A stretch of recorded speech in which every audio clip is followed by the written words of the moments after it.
I just want to thank everyone for attending tonight. You know, these learning series have been really good for me and have given me a purpose each week to focus on. And in this strange time, I just appreciate all of you guys helping me build this. And, you know, I've played for a few of you I've worked for and worked with, played against, but most of you guys I would consider good friends, and a few of you guys and women I'll build friendships with. So I just have a lot of gratitude for all of you guys. I want to start there, and we're just going to keep building this thing organically, and it's all about getting the right people, which I know we have. And I hope that the newcomers this week were able to take a look what we've done the last 2 weeks. And after tonight, just keep giving me feedback, because it's not just up to me. I want to build this to help all of you guys. Continuous Coaching Collaborative has continued to develop. So we have a website now, social media, Instagram, Twitter, Facebook. There's a YouTube channel that we're posting all these videos to. And then I sent out my first constant contact email today. So I'm excited about this progress. And I just wanted you guys to continue to share it with people that you think would benefit from it as well. Each of these learning series flow a little differently. So I'm excited to see what we have in store tonight. For us basketball coaches, I think in today's day and age, with the resources that we have and just the importance of the body, this topic of performance, strength, and conditioning is just vital to individuals and to the team. So today we're going to focus more on that physical side, and hopefully in the next few weeks we'll get back to the mental side as well and touch on that. So I want to make sure that the coaches tonight, the basketball coaches leave with information on the topic, and then also understand how to work in lockstep with strength and conditioning staffs in order to prepare your teams. I just think it's important to recognize that this field is not going away. It's just going to get bigger and more important to the basketball staffs. So I think it's on us to learn it, know it, and then work it into our systems and our philosophies and our culture. So if you don't know it, I don't know. I definitely don't know a lot about it, and I'm always asking questions. And I think whether you're in high school or college, it's important to understand what you're working with. Every week, it's important for me to have diversity in these calls. So we definitely have that with the 3 presenters tonight. They have a lot of different backgrounds. And then the audience with people across the country, different races, religions, sexes, positions, head coach, assistant coach, strength coaches, all the different levels, high school, D3, 2, 1, NBA. So I'm just excited about that, and that's the collaborative part of C3. We have 16 people. There might be a couple more trickling in. So let's just be smart and cognizant. I know a lot of you guys have muted yourselves, so thanks for that. But chime in and speak up. We want this to flow more like a conversation than a talk or a lecture. As we've talked about the last 2 weeks, we're just in the middle of these crazy times. So let's just continue to be safe and pray for the healthcare community and those that are putting their lives, on the line and trying to help. I'm going to share my screen. I saw a few of these posts on social media this week that I thought were pretty good. Can you guys see that? Yep. So I'll just start it off, and someone else read another line. Not everything is canceled. Sun is not canceled. Spring is not canceled. Relationships are not canceled. Love is not canceled. Reading is not canceled. Missy, you and I will get bonus points for that. Devotion is not canceled. Music is not canceled. Imagination is not canceled. Kindness is not canceled. Conversations are not canceled. Hope is not canceled. Nice. Hey, but Jonah, you told me if I didn't donate, my CCC would be canceled though. So I don't know. I didn't see that line in there, huh? We left that one out. I thought this was really nice, and colorful. April distance brings May existence. Knock on wood. This one was more of a personal message for myself. You aren't lying. And then I saw this. Someone posted this video. I thought it was a very good theme for today.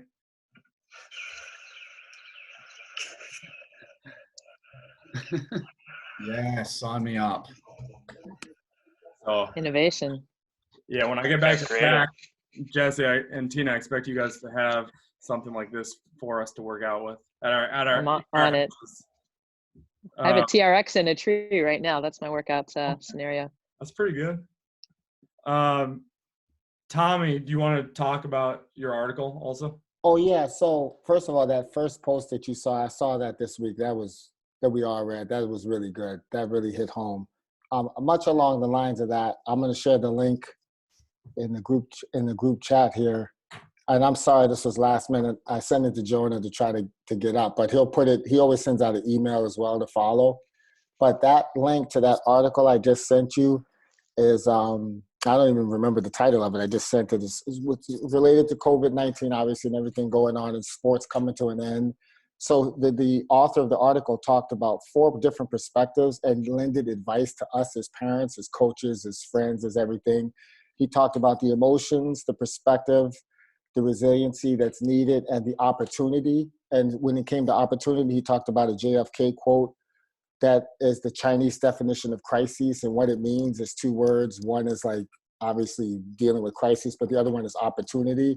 So I read the article. I shared it with the whole department here at Williams, and actually a couple coaches have got back to me and they really thought it was good. And like that last part hit home for me because like just what we've tried to start here. What is this, week 3, Jonah? Week 3, yep.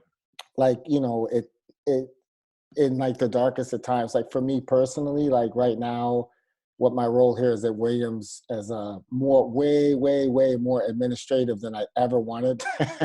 I like coaching is in my blood, but like even like for me, like I'm looking forward to Fridays at 9 or 9:30, even with everything going on with the 3 kids with this and that. Like it's the opportunity that we're creating, and it's really helped to carry me through the weeks. So like this article made me just think about like how, you know, we all got to start trying to do that. You know, we got to try to start dealing with our student athletes, with ourselves, with our kids, putting perspective on it, all the stuff that he's going to say way better than I am. He's way smarter than me. But I just wanted to share that with everybody, and please, like, let's share it out. Let's spread that instead of COVID-19. Thanks, Tommy. Let's do some quick introductions. I know we have 16 people with us now. I know some of you guys know each other. Some have played with each other and coached each other. Let's just say your name, where you're from, the team you're affiliated with, and your favorite exercise in the weight room. So Jonah Herskew, I'm from Amherst, Massachusetts. I'm with the Sacramento Kings, and I would say a squat. I am Ryan Kershaw, associate head coach, Carleton men's basketball, Northfield, Minnesota, Division III school.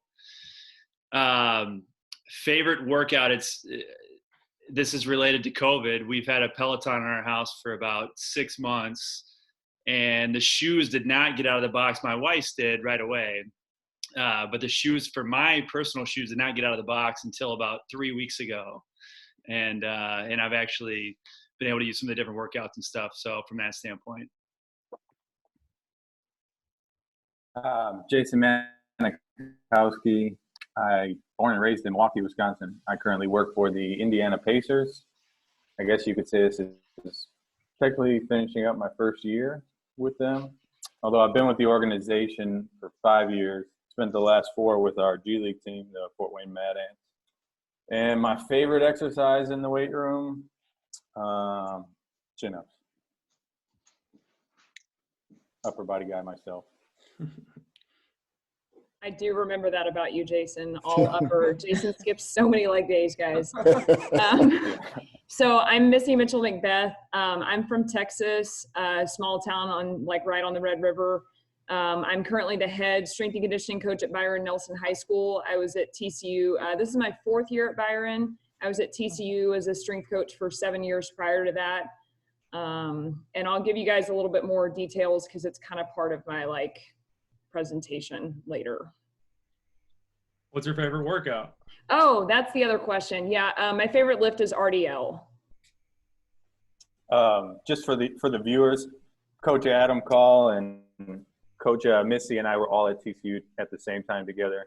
I GA'd with women's basketball when Adam was a video coordinator at the time. Yeah. And then Missy was one of our full-time assistants. So Missy and I worked a little over a year together at TCU before I had moved on. And I actually took over women's basketball after Jason left. So I'll go ahead. Adam Call, originally from Norman, Oklahoma. The last 4 years I've been associate head coach women's basketball at Eastern Michigan University. But yeah, like Jason said, spent some time at TCU and kind of been at a lot of places since then. Kind of trying to work my way up. Favorite exercise? I mean, I don't want to copy Jason. I'd say pull up. Did you say chin up, Jason?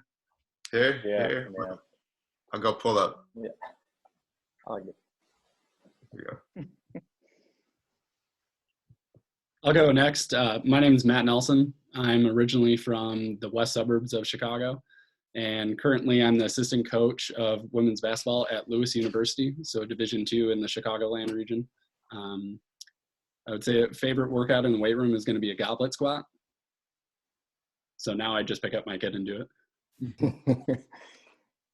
What's up, guys? I'm Sam Reffsin, and I know some of you people on here through previous experiences, through basketball, through other strength and conditioning jobs. I'm originally from Amherst, Massachusetts, and just finished up a season-long position with the Sacramento Kings as a performance coach. And I would say my favorite exercise is usually with Jonah when we drink our post-workout recovery shake. Because he just loads them up, and they're usually heavier than anything we pick up in the weight room. So it's gotta be that. I can't hang out with you two anymore then. I know that. I guess It's the only reason we work out, for the shake. my days have passed because that shake will stick to my waistline now. My metabolism doesn't work like it used to. We'll make a Tommy special. Oh, Lord. I guess I'll go next. So Tommy Verdell, originally from New York City, currently Associate Athletic Director at Williams College, which is a Division III school. We play in probably the best Division III league in the country, the NESCAC. I am a part-time assistant basketball coach this year. I came from another school in our league where I was an administrator and a basketball coach. And coaching is what I want to do and love. And I would say my favorite activity or exercise in the weight room, definitely I'm a lower body person. I would probably say a RDL. It used to be squats, but my knees can't do that anymore. I'm Zach Hamer, originally from the north suburbs of Chicago. Currently video coordinator for men's basketball at University of Illinois. My favorite exercise in the weight room, if we could somehow find a way to get a hot tub into the weight room, that would be my preferred method of sweating. But I don't mind doing a little core work and doing planks, so I'll go with that. My name is Zach Filzen. All right, sounds good. From Minnesota originally, the head coach, head men's basketball coach at Lawrence University, Division III in Wisconsin. Been here a couple of years. Man, favorite weight room. I did way too much lower body as a player, so I'm done with those days. It's time to do upper body. So I'll go good old fashioned bench. Trey Bourne. I am the head basketball coach at the Phelps School, which is a small all-boys boarding school just outside of Philadelphia. I would say my favorite weight room activity is probably like a military press. Hey, man, you don't even know where the weight room is. Who you lying to? Man, I stay out of there. I've been going, though. No, but I've been going. I've been going last 2 weeks. I ain't got nothing else to do. You can't go anywhere else now. That doesn't count. I'm just like, yeah, I got nothing else to do.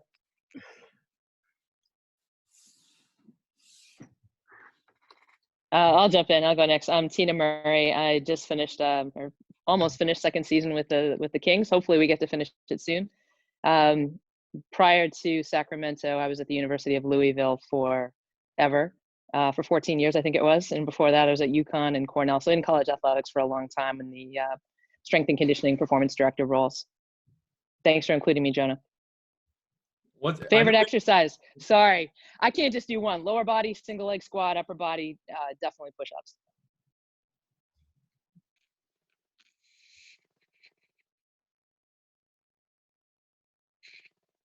Don't all jump at once. I'll go next. I'll go next. All right, Cassandra Beyer, nice to meet you all. Unfortunately, I don't know any of you. I am the head strength and conditioning coach for women's basketball at Iowa State.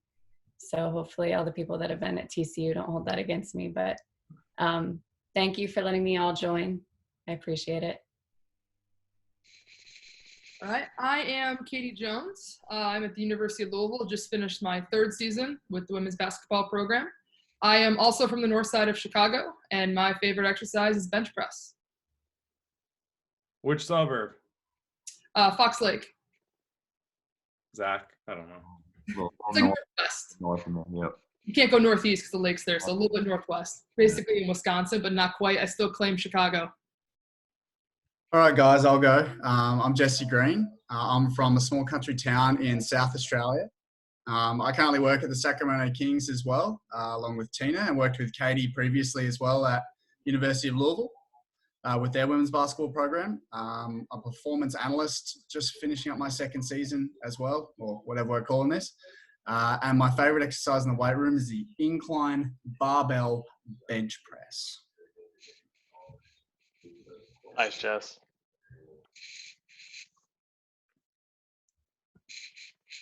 Brent. All right. Brent Anderson from Keene, New Hampshire, up in the Northeast. Currently unaffiliated with the team, but coached high school ultimate for a while. Currently live in Springfield, Massachusetts. And favorite exercise, kettlebell clean and press. Brent was one of the first guys I lifted with. So that's one of the reasons he's here. Let's go. Not that you can tell, but and I think Sam Quigley Smith, who was here last week from Lewis University, is going to join. She's on a call right now, but she might join at a certain point. I just want to give a quick explanation of the vision for Continuous Coaching Collaborative. It's just in the name, really. So it's continuous. We're all lifelong learners, I believe, and we all are just constantly working on our craft. Coaching, I don't think it matters what role you have. I think we're all coaches, from strength and conditioning coach to head coach to assistant coach. I think we all impact the team in different ways and at different times. And then collaborative, we're all working together. We all tweak and steal and copy each other. So I think we're all better when we work together. And then I also think, and we're focusing on this tonight, but intertwining different disciplines and different areas of a program is collaborative as well. So that's just a quick summary of the vision of CCC. And thank you all for signing the release waivers. My lawyer is very happy. And the few that haven't signed it, I'll send you an email tonight or tomorrow. And I know where you guys live, or some of you guys. So, but seriously, we just post all these videos online, so I don't want to deal with any issues in the future. And like I said earlier, I'll send you guys a copy of this video and share it with whoever and everyone. That's all I have. Jason's going to lead us off. I had the pleasure to live and work with Jason during the 2015-16 season in Fort Wayne, and when we both were with the Mad Ants. And it was really cool for me living with someone that worked with the same team, but just had a different lens and different focus with that team. You know, I'm always just like XOs, basketball strategy, all this stuff. So it was cool. We would talk about our respective jobs and approaches a lot. So we collaborated a lot, I guess you could say. And Jason really helped me become a better coach. Like literally he would film me doing pregame scouts and critique me with it. So thank you for that, Jason. And like he said, he was in the G League for 4 years. So G League years are kind of like cat or dog years. I mean, Tommy worked in G League. Yep. He gets it. So respect to you, Jason, and congrats. He just finished, like he said, his first year with the Pacers, or almost finished, whatever we're in. So we're excited to have you tonight, and take it away. Didn't we have somebody that was speak before me? You had the Yeah, we're gonna skip over that for now. Okay. Perfect. Yeah, like Jonah said, spent 4 years in the G League, but coming before that, I left TCU and I went to Louisiana Lafayette as a full-time assistant. So working mid-major basketball, and then going into the G League. Honestly, there was, with travel and facilities for the most part, was a lot of kind of what I was used to when I played Division III college football. I mean, we were very limited on what we had, especially my first year in G League. It got better every year, facility-wise and things of that nature. But so you've kind of learned, I guess, how to be a better coach because you don't have very many resources in the G League. So I think that kind of helped me. And my boss had kind of told me that, Coach Wendell had kind of told me that 2 years ago too, saying that being a G League strength coach is definitely harder than being an NBA strength coach. And so now working in the NBA for this year and kind of seeing obviously the facilities and everything that we kind of have laid out in front of us, it was actually a pretty smooth and easy transition to move into the NBA. I guess with that kind of little knowledge dropped on you, I think the first thing I wanted to say here was to switch roles. If I was in the audience and I was listening to you guys speak, like what would I want to see? Or like what would I want to learn? Okay, so I want to give you something today. I'm going to talk a little bit. I've got like a 7 PowerPoint slide just to go over some things. But I really want to give you something you could take basically like for your position. We have strength staff and head coaches, assistant coaches, video guys in here. Just to give you some principles and kind of share a little bit of like my philosophy on what I've accumulated over the years. So you can have something, like I said, to take with you. So this isn't going to be like, you know, we do power cleans on Monday type workout, because it's not a cookie cutter program. It's not going to be what you can take and utilize with your guys because everybody's different. So just something that what I would want to see. So I figured that this is how I would kind of explain it to you guys. And then obviously if you have specific questions as I'm going and talking, then we can get the dialogue rolling and go with it. And I'm absolutely cool enough for that. So let me see here. Share my screen here, Jonah. Yep, should. That green button on the bottom. Yeah. Good. Yep, perfect. We got it? Yep. Perfect. All right. Yeah, so like I said, I just want to talk a little bit about my philosophy and principles of training. And then I'll get into a little bit here at the end of kind of what maybe a typical week in the NBA looks like for us, or like for me and with the Indiana Pacers. You know, and then, you know, with the Kings sports performance staff on here, I'd love to hear kind of how a week and that kind of looks for you guys as well. But we can get to that when we get there. So first thing, I had called one of my mentors, and I've not really spoken before in front of a big group, and he speaks all the time. And the first question he asked me was like, well, what do you do well? You know, you got to have something that you hang your hat on. So for the last 3 days, I've just been kind of sitting here thinking about this and, you know, what do you do well? You know, and the top 3 things that I could think of working in the NBA is attendance, strength development, you know, and then being able to adapt on the fly. And Coach Wendell kind of actually gave me, you know, the attendance thing, and we talked about it for a while. And he told me, he's like, you know, that might sound stupid to you, but honestly, working in a professional setting for this year, attendance is the #1 thing. Because if these guys don't show up, you're not going to get anything done, you know. And Tina, maybe you guys can attest to this, but not all those guys want to be in there, and working in that college setting, they know they have to be there. You know, professional, not all of them want to be there. So having attendance, and how do you get that? You know, and it comes obviously over time, but trust, you know, obviously is the main thing. Those guys listen to you, or you listen to them on what they want or what they think that they need. You know, they're going to be more apt to coming in. You know, I always say to myself, you know, you got to win the war and not the battle. You know, there's going to be days where those guys just don't want to come in. Fine. You know, I'll see you tomorrow. Guys are usually pretty cool with that. They don't want to come in on that day or do something that day. You know, they'll go, all right, I'll see you tomorrow. They'll come in tomorrow. They're not going to blow you off that much. It's probably is the main thing that I'm proud of this year. And that just all goes back to having good relationships with the guys built over time. Strength development. Our guys, you know, Indiana Pacers, it's just part of our culture. They know when they get there that you're going to lift weights, you know. And I'm not, you know, talking about any other program. You know, you hear things that some other programs don't lift. You hear from players, other coaches, or I shouldn't say maybe they don't lift, but the profession or your position is not as valued as it is with our organization. So I'm very fortunate in that regard. But like I said, our guys know that they're going to lift. And so it's just something that they're used to. And it's just something that we do, you know. And the last part, being able to adapt on the fly.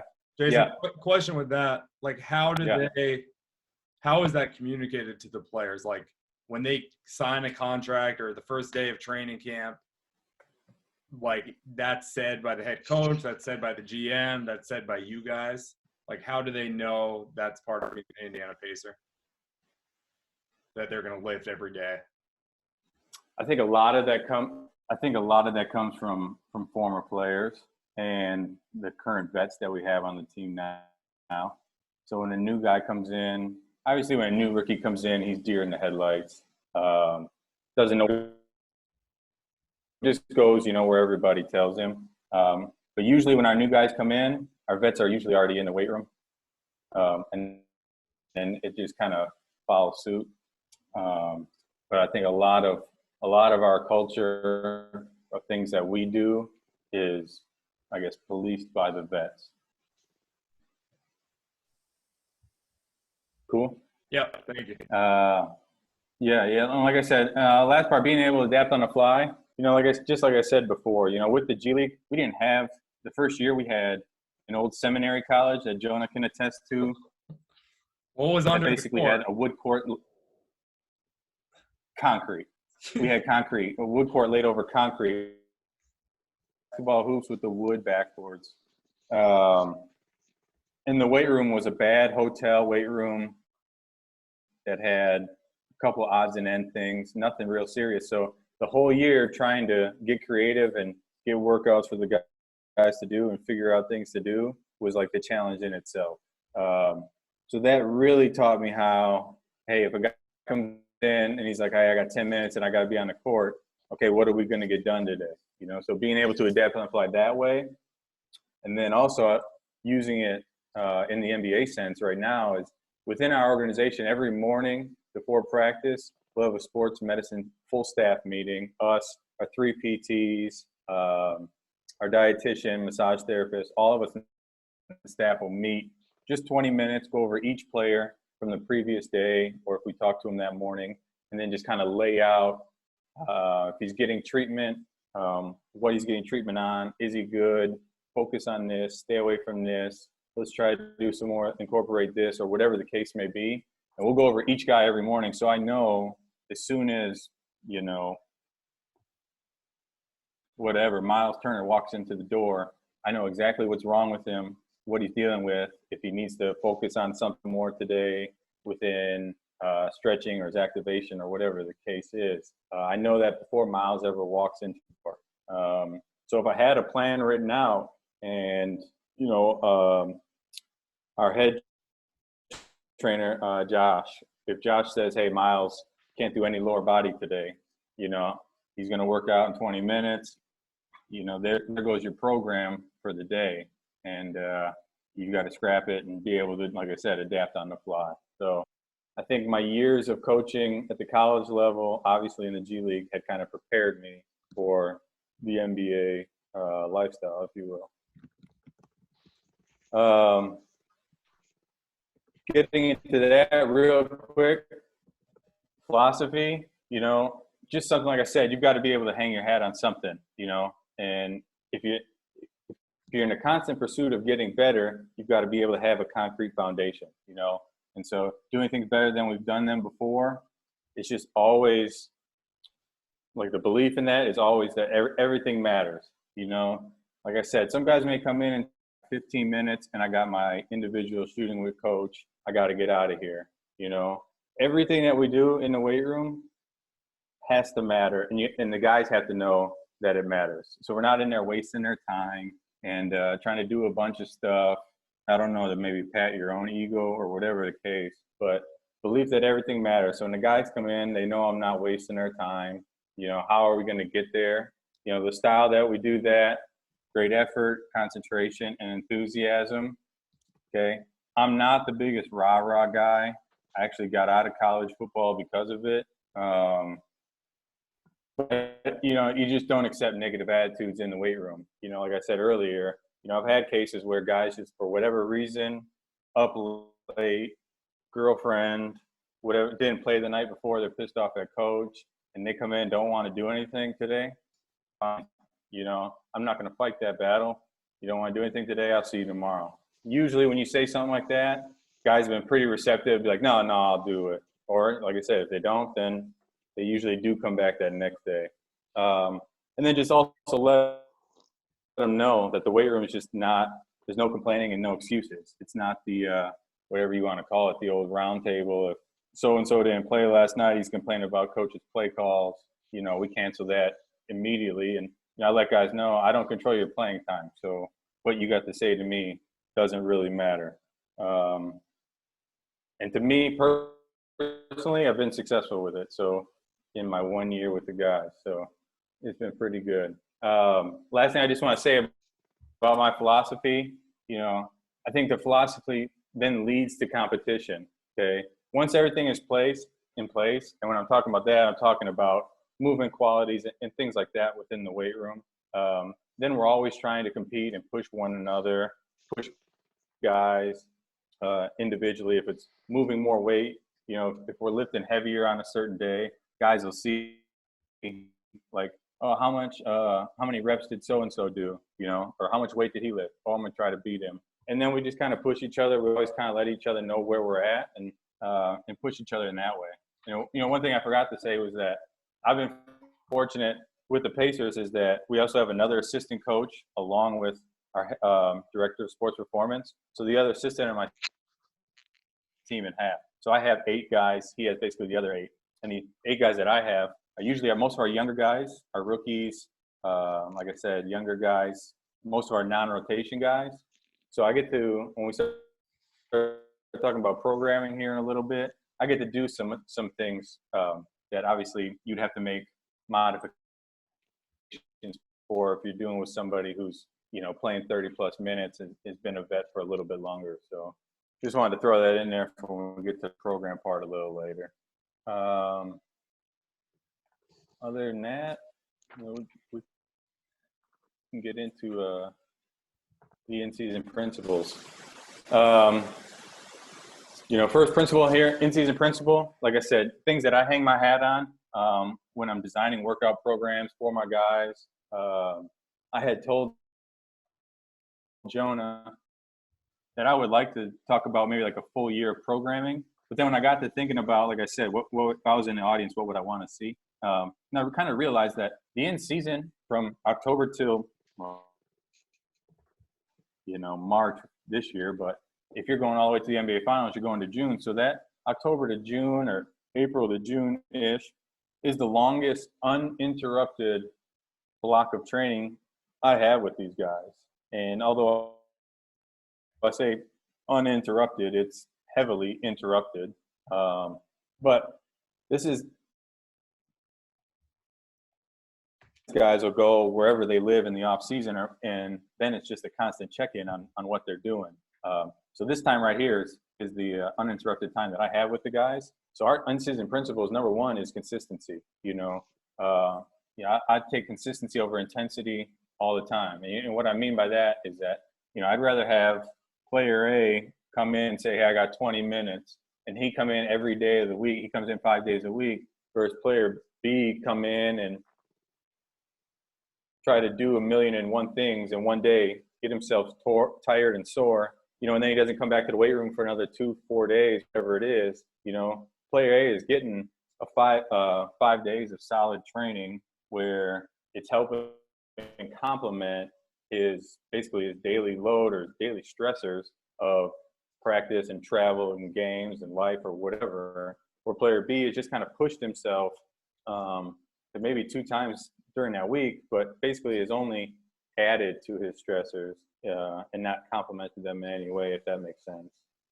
You see a lot of this with the rookies versus some of the older guys. The young guys come in, want to do everything in one day and get it all done, and then our vets know exactly what they need to do, kind of when they need to do it. And that's just kind of where you see the difference in the rookies and the vets.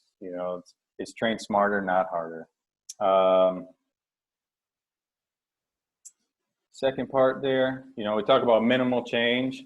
I mean, just real basic stuff that,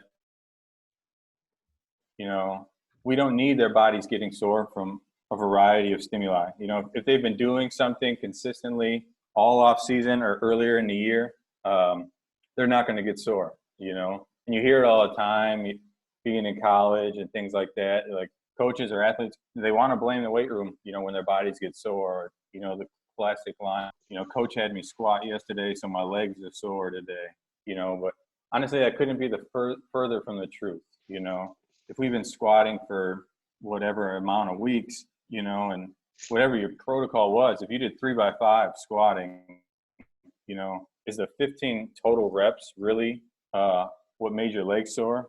Or was it the other, 23 and a half hours of the day, whatever you did, everything added up, so minimal change, guys are not going to get sore, single leg training, things like that. If you've been doing it, continue to do it. We'll look here and I'll just show you a quick breakdown of my in-season template in-season template. And honestly, my off-season template doesn't look really much different at all. Volume changes and things like that. But as far as the template goes, you can't really tell if it's an in-season or out-of-season program for me. And then the last one there, is auto-regulate.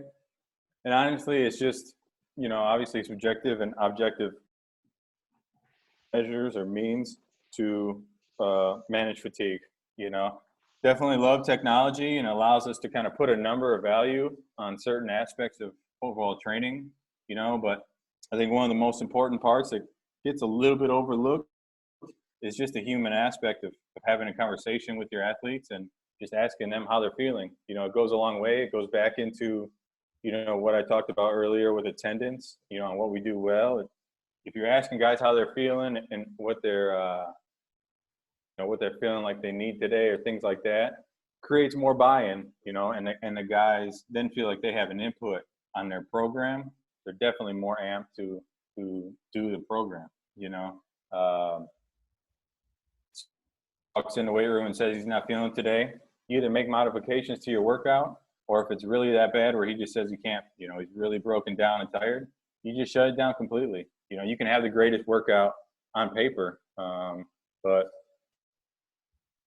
if the guy's not feeling that he's going to get it done today, then it's just not that day, And then, on the flip side of that, if it was like a scheduled off day or like a light lift today and the guy comes in super excited, ready to go, bouncing off the walls, and wants to get after it, well, the plans change, and I'm going to take full advantage of that guy being ready to go today and get after it,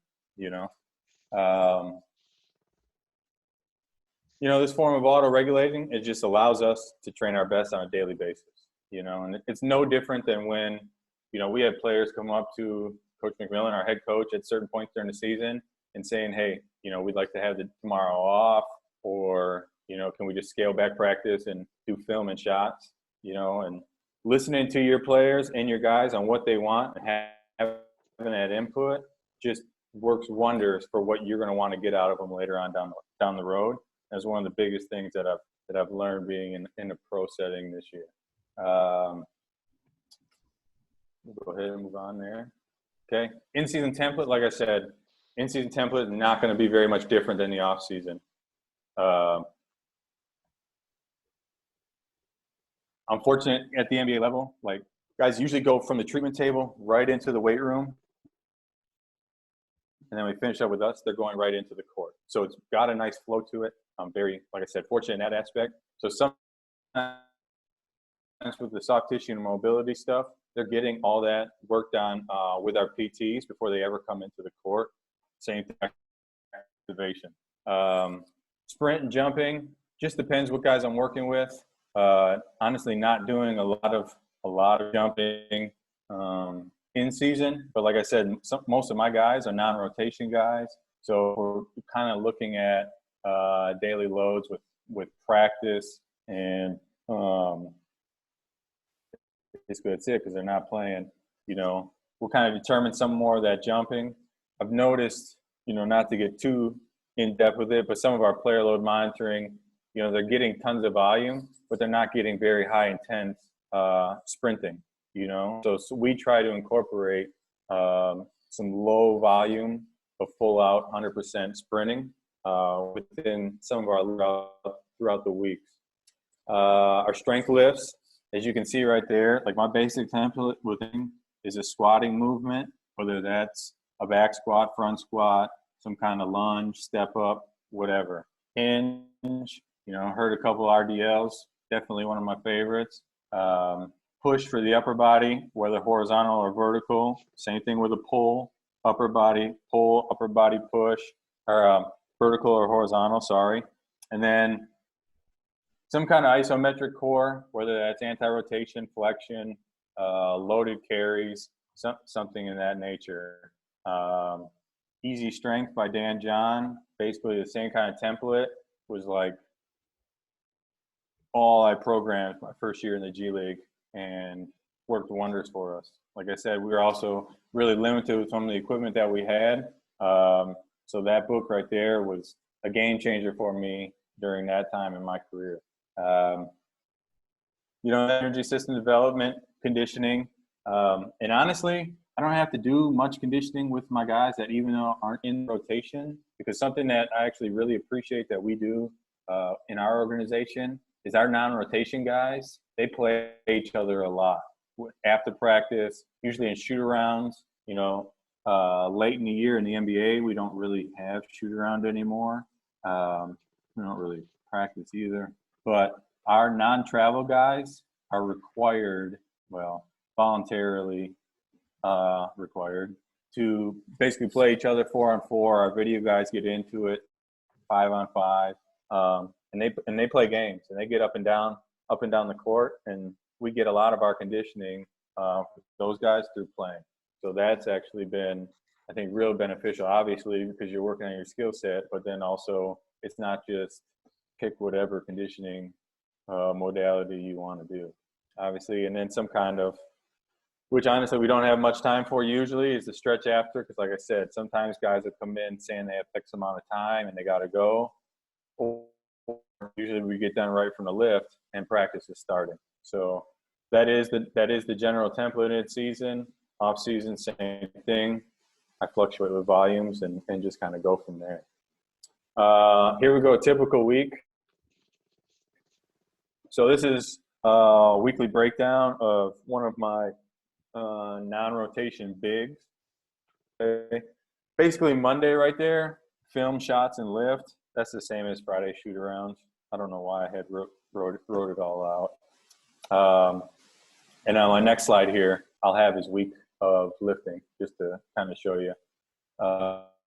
So Monday we lifted, guys watched film, just got up, basically spot shots with their, position coaches or whatever you want to call it. Tuesday we had a full practice. Guy came in before practice. We did some sprints on the bike.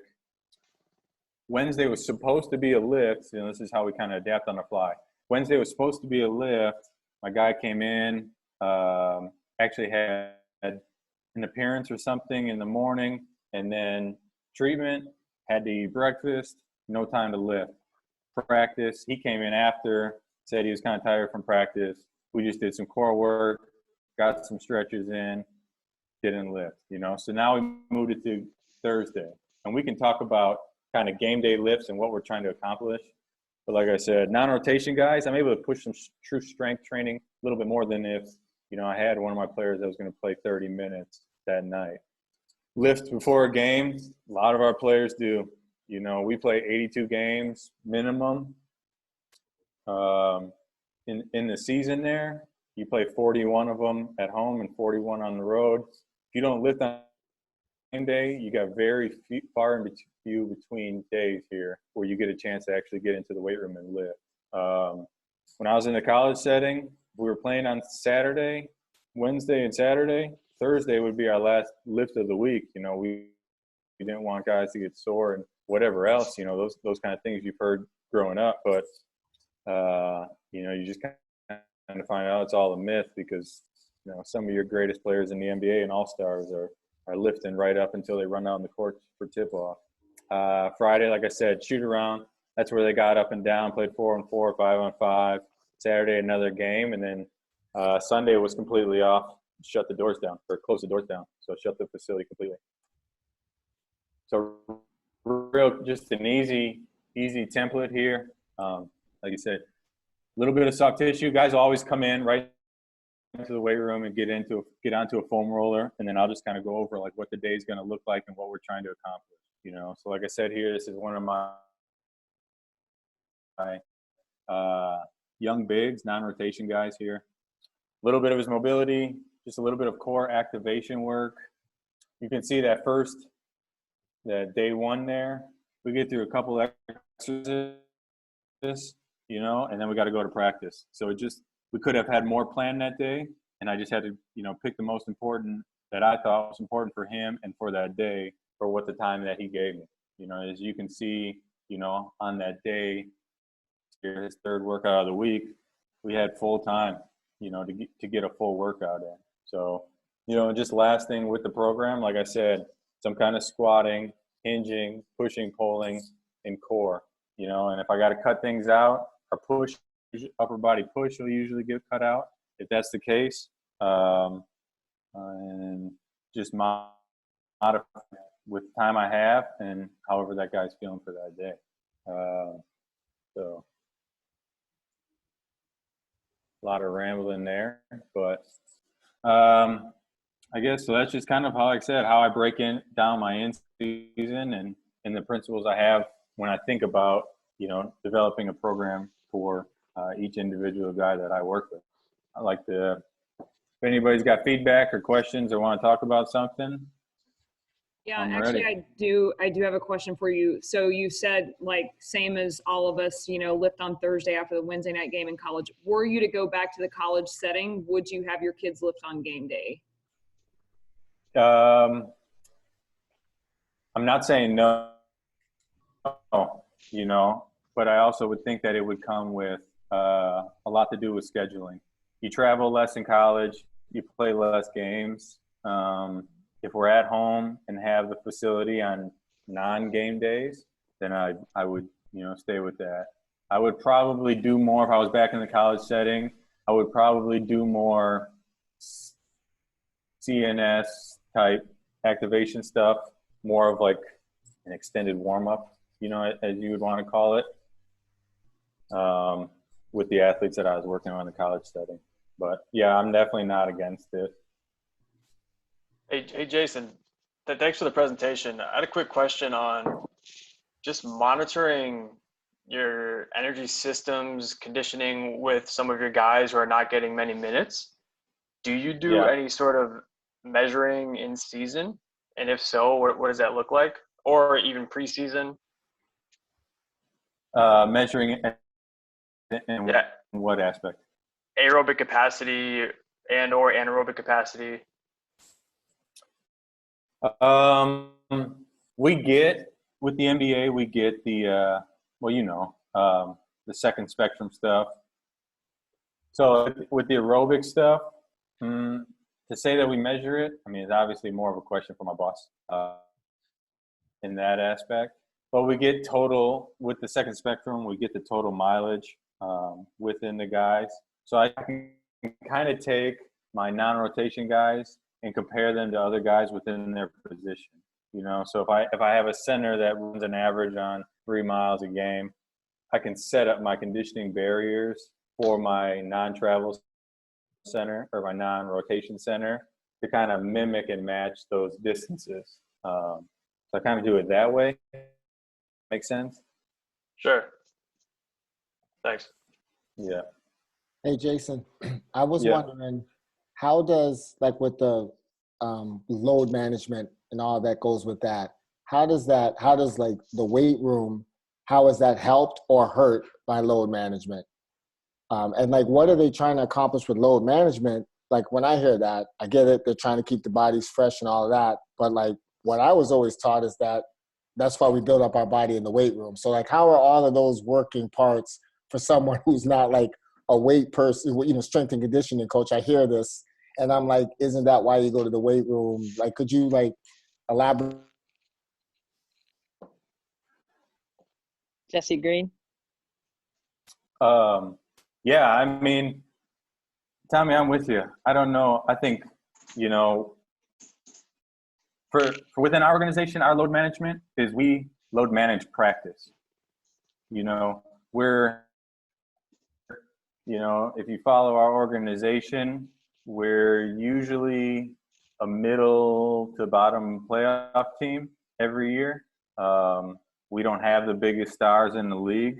So our guys got to play for us to have the best chance to win. You know, our best players have to play. And so we'll manage our starters and our best players through practice. So they may sit out of a couple more things when we're at home at practice, so that we can manage their load and then they can play. But yeah, I would like somebody else to kind of see how they talk about and deal with load management, because you basically want to an extent, right, like you said, through the weight room, we want to be able to raise those loads, right, so that we can perform for longer durations of the season. You know, sometimes, you know, I guess you kind of say this off of a guesstimate, I guess, but maybe they're not getting enough load. And then that's the problem or the issue that we're having, being able to handle the longer duration of the season. You know, they've been playing 82 games for a long time now. Yeah, I mean, I think I'll pitch in here just for a sec, Jason, if you don't mind. But I think load management gets a bad rap in the sense that as soon as people hear it, they think reduction, when it's, you know, honestly, that's half of it and maybe even less than half as well. I mean, load management is ultimately preparing the guys for what they're going to sustain in the season, which on average is 3.2 games per week. So, you know, between 3 and 4 games a week. And especially for the non-rotation guys, you have to supplement those extra games that they're not playing somewhere else. So I think, Jason, that's what you're alluding to in the sense that, you know, we have this data that tells us what a game is, and we know the guys aren't completing that load or that distance or whatever that might be. We need to supplement that somehow. And obviously, basketball is the best thing to replace basketball. So that's where the 2-on-2, the 3-on-3 is the best thing to supplement the game that they're not playing.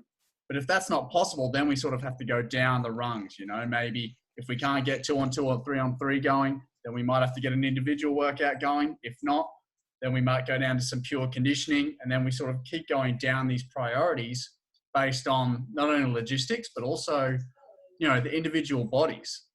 Some guys, for example, if you're a vet and you've got a number of different issues physically, and you can't complete that extra 4-on-4 or 3-on-3, whatever that is, then we sort of go down that priority list to make sure that you are completing that load such that if you're called on or if there's an injury for the guy who's right above you, you're ready to go. So that ultimately is what load management is to me, and to what we try to do at the Kings ultimately is preparing the guys for the demands of the play, essentially. At its most base level, that to me is what load management is.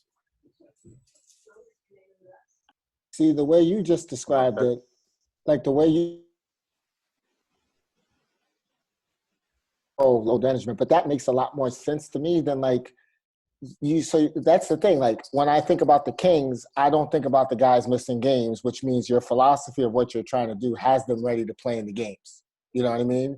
Whereas like when you think of some other organizations and they have their reasons for doing it, but at the end of the day, guys miss games. So like then I'm trying to figure out, well, like why, you know, again, layman here, not understanding all the science behind it.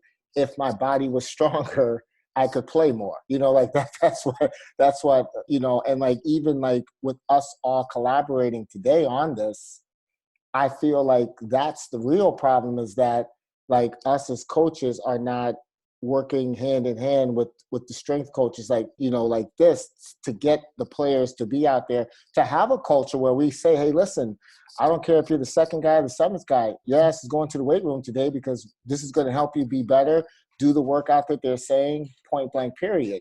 And then there's some organizations that have that in the association. Not many, as we know, but guess what? They seem to have success. So like I get it. Like there's so many various views, but it seems like the science behind it would say stronger body, you'd be able to hold up longer.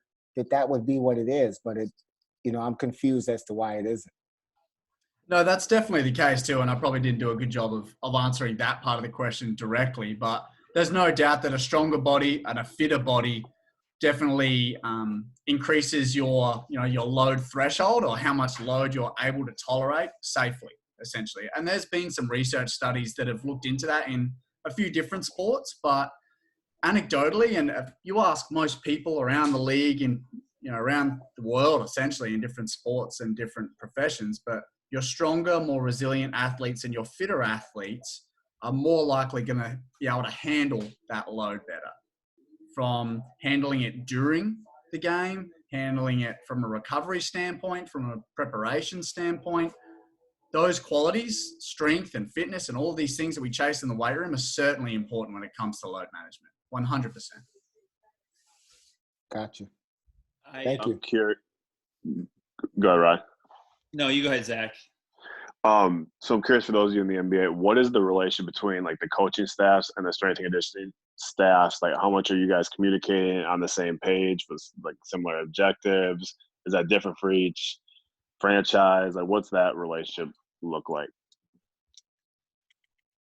Yeah, so obviously I can only speak about our organization, but we're basically in constant communication with our assistant coaches on a daily basis. I mean, in the off season, our player development, we're a smaller staff within the Pacers, so our video guys and our assistant coaches do our player development.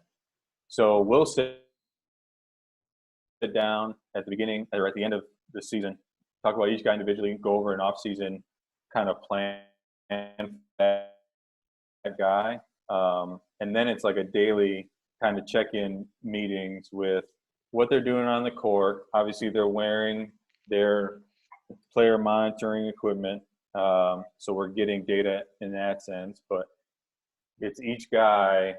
I lost train of thought there. We're each of us with the coaches meeting, talking about that specific daily. And when we get into the end season, our sports medicine staff will meet, but then it's usually our director of sports performance who sits down with basically our top assistant who kind of runs our player development and kind of talks about practice plan and goes about each guy. If one of our starters is not going to, if he's only going to do part of the practice, our director of sports performance basically says kind of what he's limited to, and the coaching staff has always been on board with it.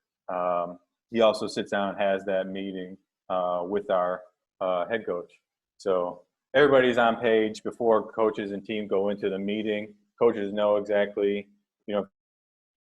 plan laid out and what drills and situations and things they're going over, they'll know exactly which players are not involved in that, and then kind of plan accordingly.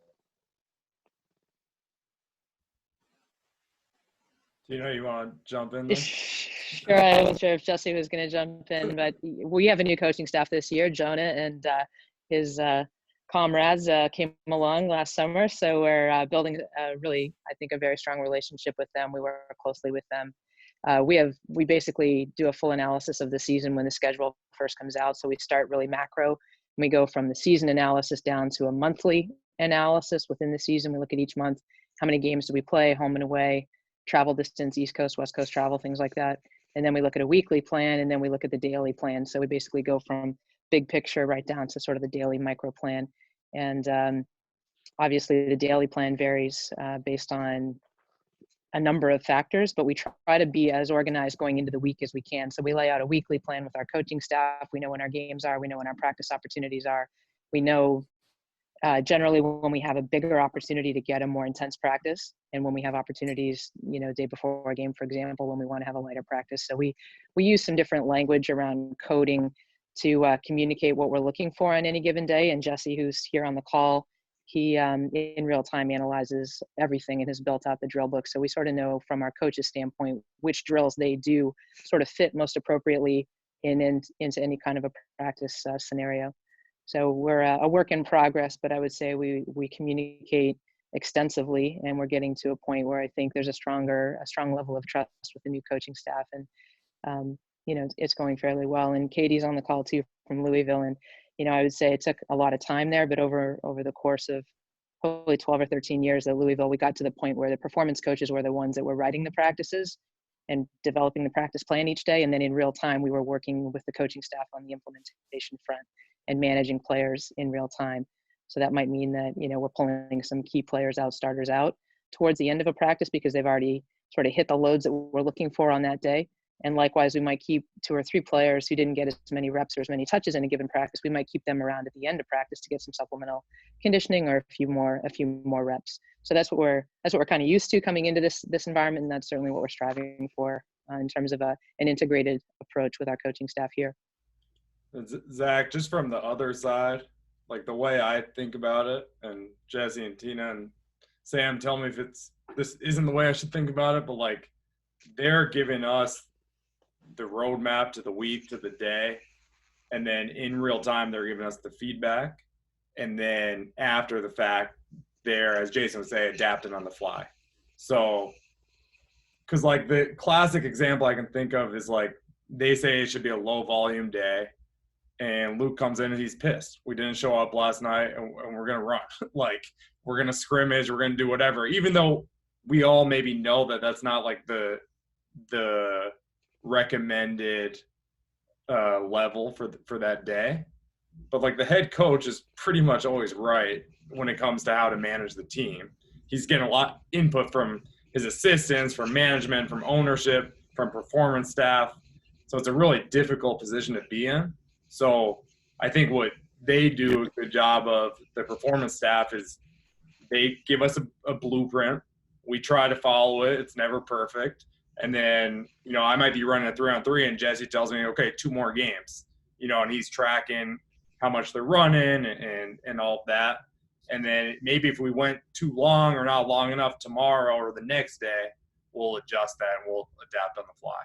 So that's kind of the way I think about it. They give us the blueprint, then in real time, and then kind of the rear view mirror in order to move forward. I would just say, to go off of Tina and Jonah, your point, I think that's one of the biggest challenges from a coaching standpoint is like planning practice and like, okay, day after a game, like how hard can we go? We have another game. We know we need to do some scrimmage in there. And Jason, you alluded to kind of like the auto regulate. And I'm curious from other people, like what are the types of objective data, and like it's potentially for a small school that doesn't have the resources. So this is maybe something that even is more applicable to like a G League situation, or like, a smaller school, or like some of you that have been at smaller schools without the resources of Second Spectrum and some of those pieces, but like essentially what are the components that you're using to come up with that objective data? Sure. Well, I'll just pitch in here. Obviously, there's a number of wearable devices that are on the market that vary in price. You pretty much get what you pay for when it comes to those sorts of devices, in that the more expensive devices are more accurate and you can garner more information. But there are still some very, very simple methods and data that you can collect on your team that is very, very low budget, all the way down to no budget too. I mean, there are ways out there that you can conduct some load monitoring and definitely get some information on your practices and your players to help you organize practice 100%. And that ranges, again, from free all the way up to, the most technical companies out there that are in the NBA currently. Can you give some examples of those lower or free options? Yeah, sure. So I guess whenever we're considering any type of load monitoring, whether it's a device or whatever it might be, an easy way to split it up is into objective and subjective data. So objective being, things like the distance they traveled, the amount of explosive movements they've completed, these sorts of things that, are objective in nature. And then on the other side of the coin, we have subjective. So things like the athlete's perception of how difficult it was. So for example, at the end of a practice, if you go up to each athlete on the team and say, hey, how hard was that on a scale of 1 to 10? And the average of the day was maybe a 6, and then the average after a game might be a 9. Well, there you go, right there. You have a subjective opinion of how difficult that game or that practice or whatever you're looking at, how difficult that session was. And that's completely free. And that is actually a validated measure of load monitoring in sport. It's called the rating of perceived exertion. And by simply multiplying that number, say it's a 9, and you're at a practice for 100 minutes, that load number is 900. I mean, it's as simple as that, to be honest with you. And it's a validated measure that's been done in multiple sports, in multiple countries, everywhere. It's something that we did at Louisville. Katie, you could probably speak a little bit more to that if you still do that. But it's an extremely useful tool, and it's absolutely free. And I would encourage, that's a great place to get started if you're looking to sort of trial any form of load monitoring. The only issue with that is you need someone to do it, essentially. You need someone to collect this data after practice, analyze it, and then obviously give some sort of insights and actionable outcomes to you guys, the coaches, who ultimately need this information to do your jobs better. Yeah, and I'll definitely just add in, Jesse. So you're right. We do still do session RPEs, because I want to get a subjective and an objective measure on my athletes, because there's some really cool comparative stuff that you can do. What did they actually do in practice versus what did they actually think they did? And you can kind of get an idea of how your athletes are responding to training. How are they responding to that section of season? Maybe you've got, we went to the Virgin Islands and played 3 games in 3 days. So how are they responding to that stimulus of getting 3 games back to back to back when it's early November? We don't have, a lot of games under our belt yet. So we do use the subjective measures. It's free. It's easy to do. It's just part of our routine now. And then we're lucky enough to have Catapult to collect the objective stuff to compare back and forth. So we still use it, and we will continue to use it. Katie, just for those that don't know, can you explain what Catapult is? Oh, man. All right.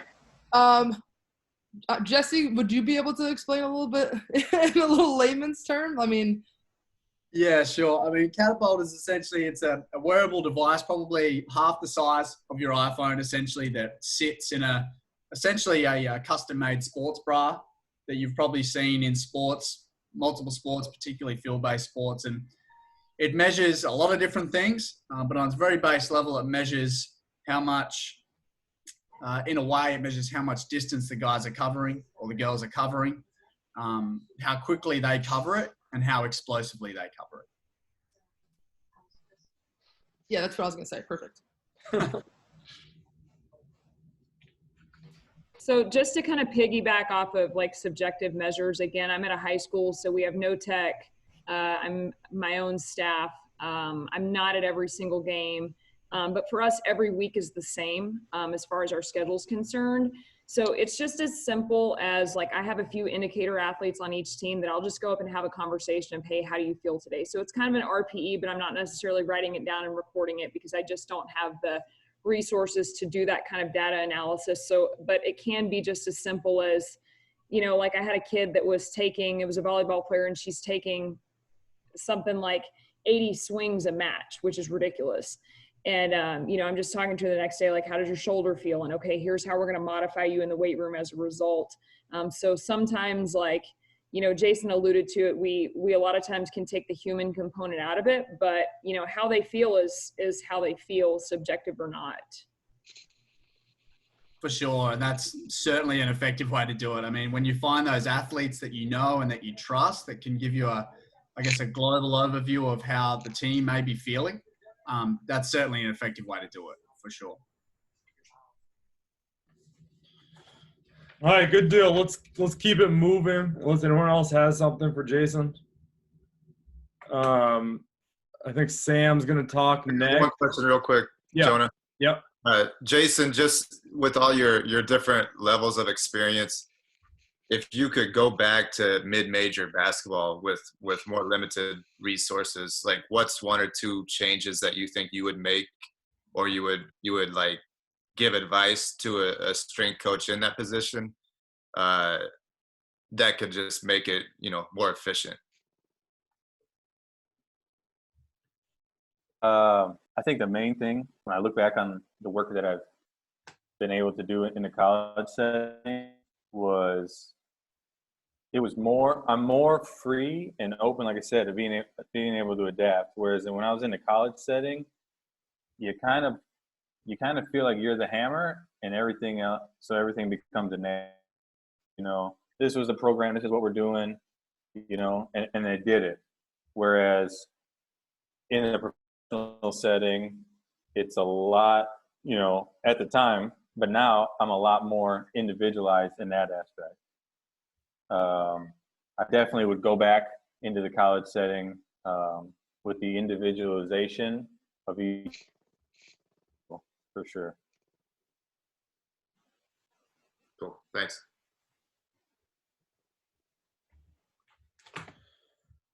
Good deal. Thanks, Jason. It was really good starting point for tonight.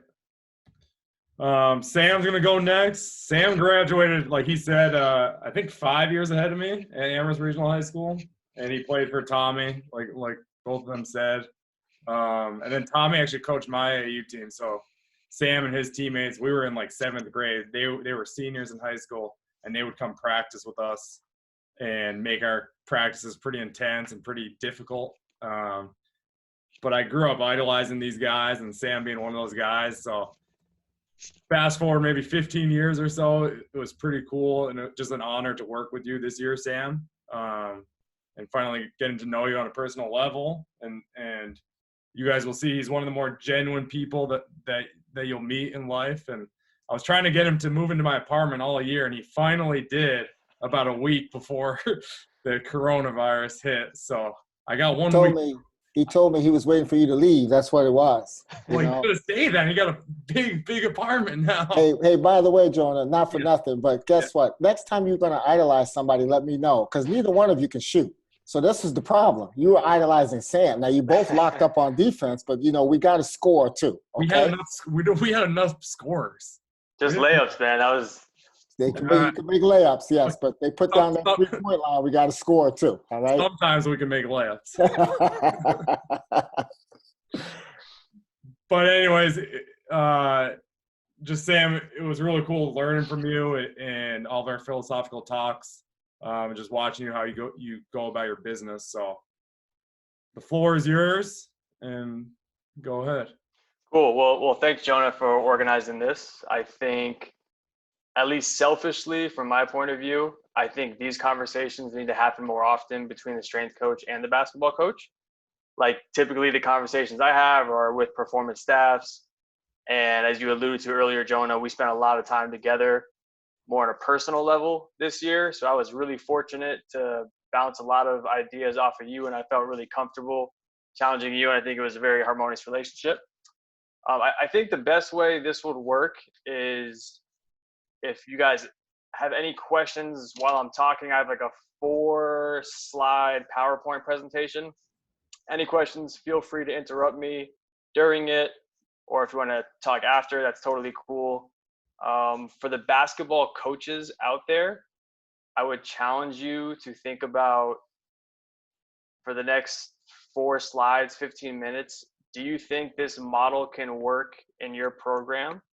And then for the performance coaches, performance staff, what are some ways you've had success with, or what are some suggestions you have with communicating this idea or this approach to basketball coaches, or any methods you've had success with or failures with on that front?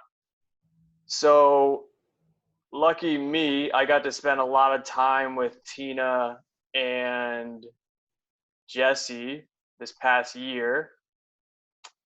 And I learned a lot about, I guess, just forming better practices, ideal scenarios on the court. So this talk is definitely not about like traditional strength and conditioning X's and O's, but it's way more about how can the basketball coach and the strength coaches, performance coaches kind of work together and integrate together and form the best model to win, right? And to keep our athletes and players not only healthy, but optimizing adaptations. So obviously integration is the way. Tina taught me a lot about that. So I owe a lot of everything I learned about this to her. But I think there's kind of I guess I'll back up. And my experience with in the performance world with basketball has been at many different levels. I spent a year at NAIA, a year at Division III, a year at very, very low Division I, and then a year at Louisville, so very high Division I. And now I have about 80% of an NBA season under my belt. So I've been around a lot of different levels, a lot of different coaches, a lot of different Turkey, approaches. man. What's that? Don't forget Turkey. Yeah, and Turkey. Yep. I was working overseas with the national team for about 4 months. So I've been really fortunate to see a lot of different spectrums and resources and availability. And this is one, I think, topic that just typically from speaking to a lot of colleagues and a lot of past experiences, I know that we can all do a better job with. So for the basketball coaches out there, there is a model, and you guys can see my screen, right? Yes. Yeah, okay. There's a model called the fitness fatigue model. Okay, and I'll get a little deeper into that on a few future slides. But basically, I really love this quote I saw earlier today.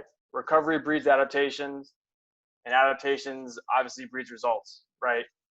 And I think the only way that our athletes, our players recover and adapt is when they're recovered.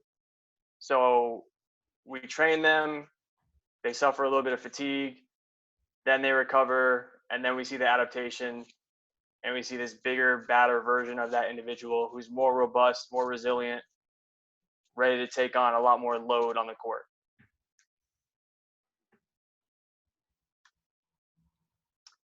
So with the fitness fatigue model, I really want to keep this in layman's terms so the basketball coaches understand this. I think probably most performance professionals on this Zoom call understand this model quite well.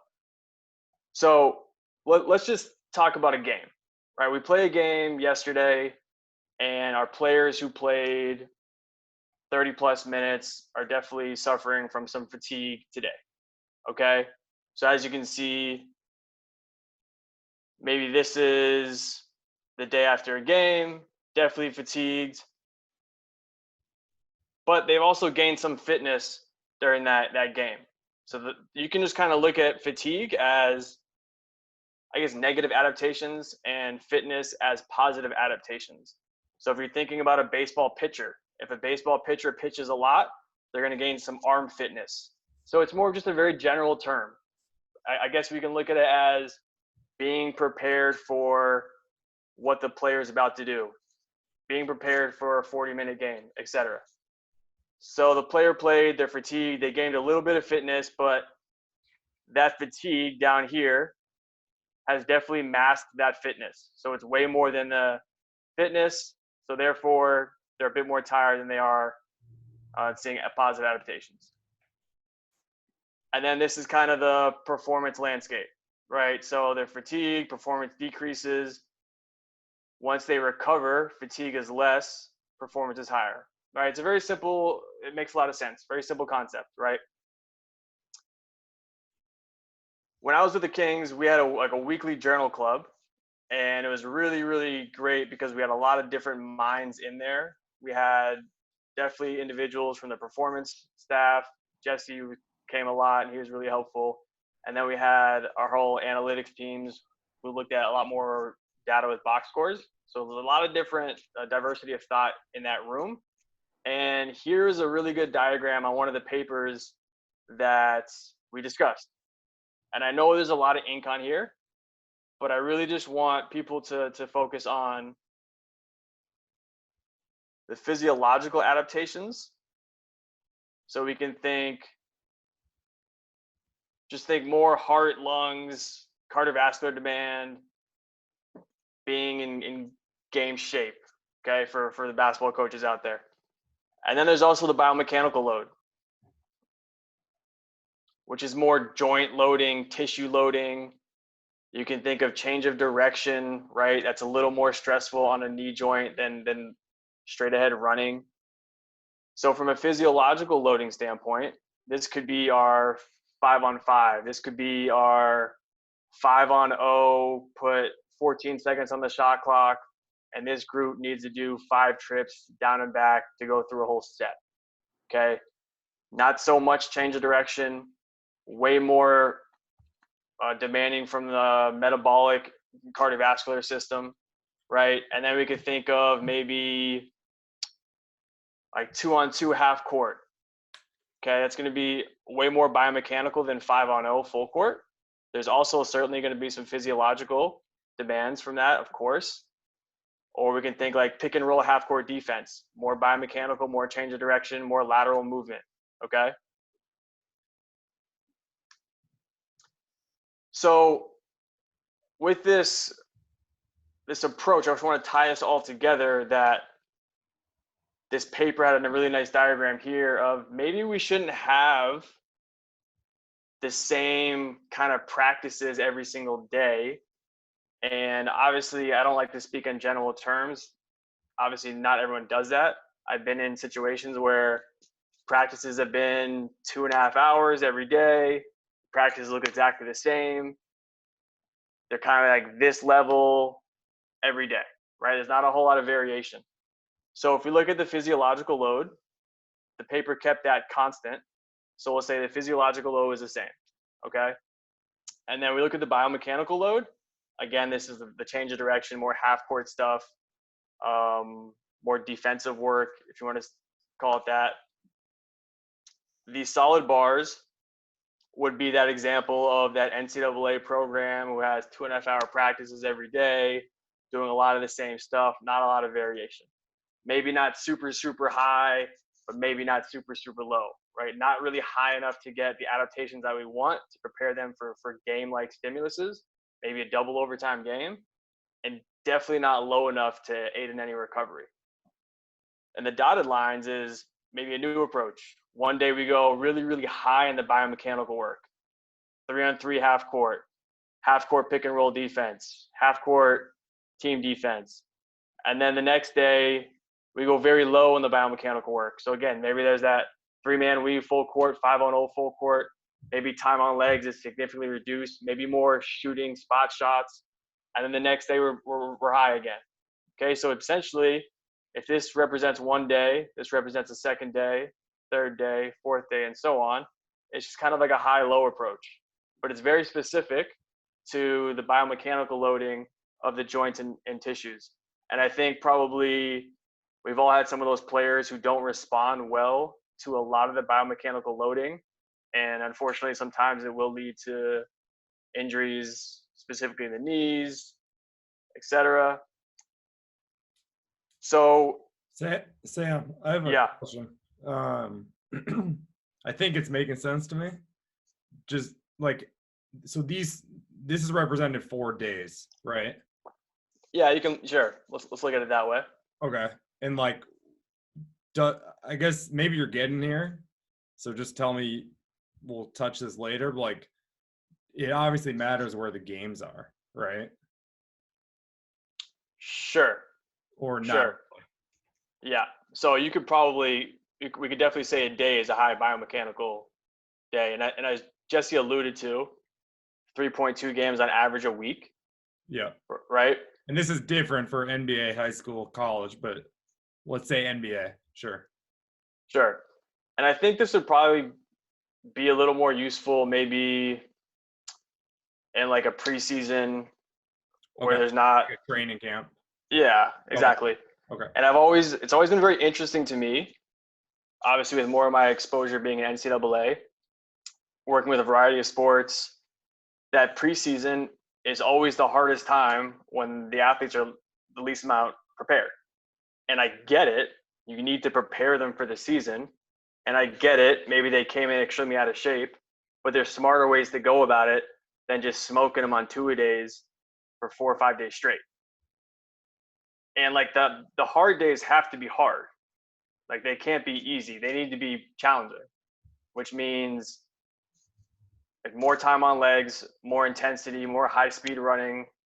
We'll just keep it with basketball, for instance. More game-like exposures, change of direction, deceleration, accelerations, jumping. We need to prepare them for the game. But maybe that next day is a much lighter load, and there's not as much of that biomechanical stress. And Tina alluded to it earlier that we've created a drill menu for the coaches to make it very easy for them to see, okay, so we want to have a high biomechanical load here. We know that this drill will achieve that. We want to have a high physiological load here. We know like a 5-on-0 will achieve that, or 5-on-5 will achieve that, right? And I think most basketball coaches, like intuition, they get this. I think maybe sometimes it can be a little overwhelmed to piece it all together from like an annual macro standpoint. But I want to look at this graph down here, the adaptation graph. So obviously we look at the physiological load. Any sort of trend upward is positive. And kind of going back to that fitness fatigue model, they get some exposure here, they're a little fatigued, they recover. Now the adaptation is superior than when it was a day or two ago, and so forth, and we trend upwards. And now we look at the biomechanical stress. Again, bone, joints, tissue. We see that if we follow this pattern here, where every day is pretty similar and every day is pretty demanding from a biomechanical standpoint, this is the adaptation that we're going to see. A downward trend. Players are going to be sore. They're not going to be fresh. Possibly even have some pain. Possibly even have some injury, and maybe lead some time off from the court, right? And we all want the same thing. We all want this athlete, this player, who is fast, strong, explosive, and they can repeat powerful movements over and over and over again, and they can get up and down the court. We all want the same thing, right? And this green line would represent more of that high day, low day, high day, low day. And we can clearly see there's a positive trend from an adaptation standpoint from that approach. So really tying it all together, like I think some programs do it really well. And this is not me suggesting, like this is my experience in the last 11 years. And I'm mostly speaking on NCAA. I don't really have a ton of experience in NBA, so still learning from in this league. But I'm just hoping that this conversation will help connect the dots and help people see some different vantage points on this is a new approach. How can this work? What are the challenges? And to keep it super simple, Jesse and I talk about this all the time. Jesse brought up the idea of why don't we just like, a good idea would just be tell the coaches minutes. Like, here's my recommendation. Why don't we keep today to 45 minutes? And that's the only like recommendation I'm going to give you. And then we think the intensity will take care of itself, right? It'll probably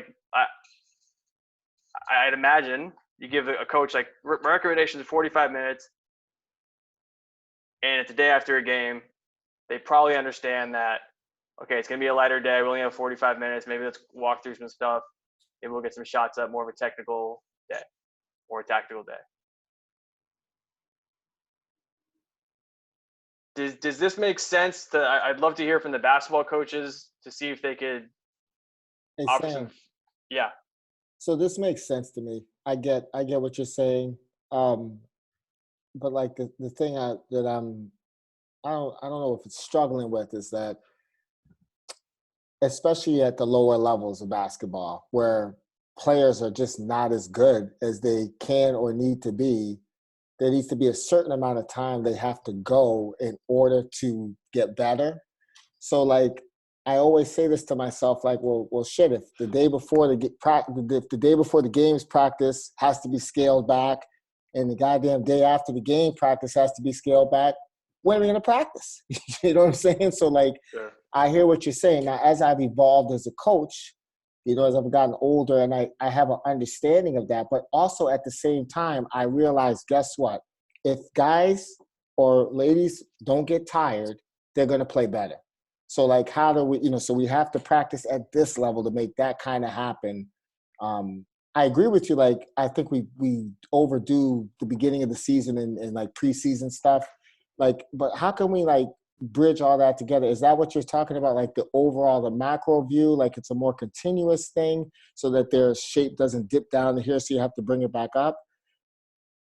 Yeah. I think from an NCAA standpoint, adapting to the shorter practices, but 45 minutes. Go ahead. I'm sorry. Sorry, you cut off, so I thought you froze. No, yeah, I'm sorry. I live in the mountains, man. I'm lucky I have internet up here. I was gonna say I'm sort of adapting to like a shorter, a 2-hour window. I'm not practicing for 2 hours. I'll do a 15-minute warm up and a 15-minute cool down. But like 45 minutes. I mean, geez, I don't know. Like that's kind of short, Sure. Your recommendation might get shoved back in your face is what I'm saying. Sure. And I think that was probably a more appropriate recommendation from like maybe more like an NBA setting. Tommy, if we can get a 45-minute practice, that's like for you, that's gold. Yeah, for you, that's gold. Yeah. No, like once we're done warming up and all of that, like 45 minutes of basketball is huge. Yeah. And let me preface, if I recommend a 45-minute practice, I might get fired. And let me preface, I should have prefaced it with, like, I get, like, as a head coach, you want to feel completely comfortable with, like, you don't want to be handcuffed. You don't want to be like, man, if I go over the recommendation, is this guy going to, like, be on my ass? Like, obviously from a performance staff, we support the coaching staff 110%, and we truly mean that. We're just here to give you our professional opinion, and we're here to give you the best tools to succeed. Now, if you, as a coach, you want to go above those recommendations, I support that 100%. Just understand the cost of doing business. Like maybe the next day you got to cut down a little bit. We got to change that plan a little bit, or like understand if you think it's more important right now that your players execute this tactical set at a higher level and maybe their freshness and readiness goes down, if you totally grasp that, I can totally get behind that. And if that's more important to you in that given moment than having the player feel fresher or a higher state of readiness, I'm totally with that. I just think for whatever reason, like a lot of the times performance coaches and basketball coaches cannot get on the same page with that. And that's why I was so excited about this Zoom call, because we have a really healthy dose of each performance coach and basketball coach. So I would love to hear some more like experiences and what you guys think about it. I was going to have a question, it's specific to NCAA D2, D3, in the preseason when our athletes come in, we give them a packet and they either do it or they don't. And then we have a month-long preseason before we start official practices. And you asked the question, can this model work in your program? And I definitely think it can. But for us, when we get to the NCAA tournament or the conference tournament and we're playing 3 games in 4 days, or we're playing 2 games back to back, how can we emulate that in the preseason without exhausting our athletes and just killing them? That's a really good question. And if you have these parts in your schedule where you are playing back-to-back games, like Jesse and Tina taught me a lot about this, it's probably smart to expose them to that so they're prepared for that, because you always want to prepare them for worst case scenario. And if worst case scenario is a back-to-back, or if worst case scenario is a double overtime, or if it's 2 games in 3 days, or in your instance, Katie, 3 games in 3 days, like, I don't know if you should give them 3 game-like stimuluses practices, but like, it may make sense to have one really hard day, maybe a medium day, and then another really hard day just to expose them to that, right? Obviously, it's not super common that's going to happen. But then I also think it's important to, like, I think probably the best programs in the country, when their players come back in, they're assessing their readiness status, which would be some sort of like fitness test, which would be some sort of body composition test, which would be some sort of understanding their injury history. And is my team generally, or are these individuals high-risk individuals? Because if they're high-risk individuals and I know they're high-risk individuals, especially incoming freshmen for like fall sports, and I'm just going to step on the gas pedal and smoke them, like, what do you expect is going to happen? And that's what, like, I understand basketball's not a fall sport, but like, I just I have them now, and it's time to get them in game shape. We all agree on that, but there's really smart ways to go about it to optimize the adaptations. I can just give you my perspective. I thought the stuff that you had was really interesting. But just for some context, like our team, we basically have between 11 and 15 players on our roster every year. We actually had 3 years ago, we had 10 on our roster, and like pretty much every year, the first conversation, like the initial conversation I had with our strength and conditioning coach, who's terrific, is the same every year. Our number one priority is durability for our players. Like, and that's 1 through 10 or 11 or 12 or however many we have, because with a roster of 11, 12, 13 players, like 2 players go down, like that's going to affect our practice. We practice 120 minutes every day, pretty much. Like, and again, like the fatigue factor is going to vary in that, right? There's certainly going to be some days where you're going to exert yourself. Our players are going to exert themselves harder than other days, but durability is an essential factor for our team, and just making sure that we have everybody available to practice from that standpoint. So I think the model that you showed, like, is very interesting in that regard. I actually have a question, something that you alluded to in there, Sam, and maybe Tina, if you don't mind talking about this. Sam, I think you alluded to the fact that Tina, you have essentially evaluated the practice drills that the team has, and like it's like have categories. Can you talk a little about that process and like how you, like what your rating or metric scale for that is? Yeah, Tina, Sure. you can go ahead. I was going to say Jesse too. Jesse's the one that actually puts the drill book together and collects a lot of the data. But, even back in the college scene when I was at Louisville, we always think it's important to take the drills that coaches do. And obviously many coaches have the same, or have a, kind of a bucket of maybe 20 to 30 drills that are very, very commonly used. We want to have a good understanding of the physiological demands of those drills, meaning the internal stress from a heart rate standpoint, metabolic impact, as well as the biomechanical impact, which Sam talked about. So how demanding are they from a biomechanical standpoint? Usually in a half court situation, 3-on-3 situation, the biomechanical stress is significantly higher. So we're looking at the accels and decels. We're looking at where do we get some high speed running? Where do we get the most again, metabolic stress? And then we're going to color code those drills and show them, give them to the coach in a color coded format with some minutes as well. So we know that if we do a drill at Louisville, we used to do a lot, was called card shooting. We know if we do card shooting for 5 minutes, we're going to get X type of load from it.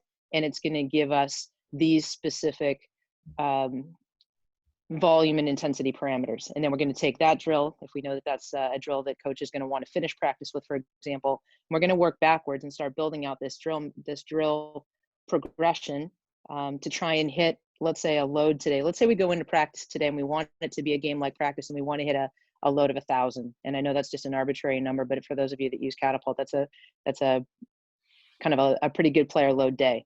If we're trying to build a load of 1,000 in practice, how do we want to, we want to have a warm up, and maybe we want to have a cool down. Maybe we want to have 2 full court, shooting drills. So how do we want to build this? And that's where we would take the drill book that we've created and start working backwards from the type of practice we're trying to create.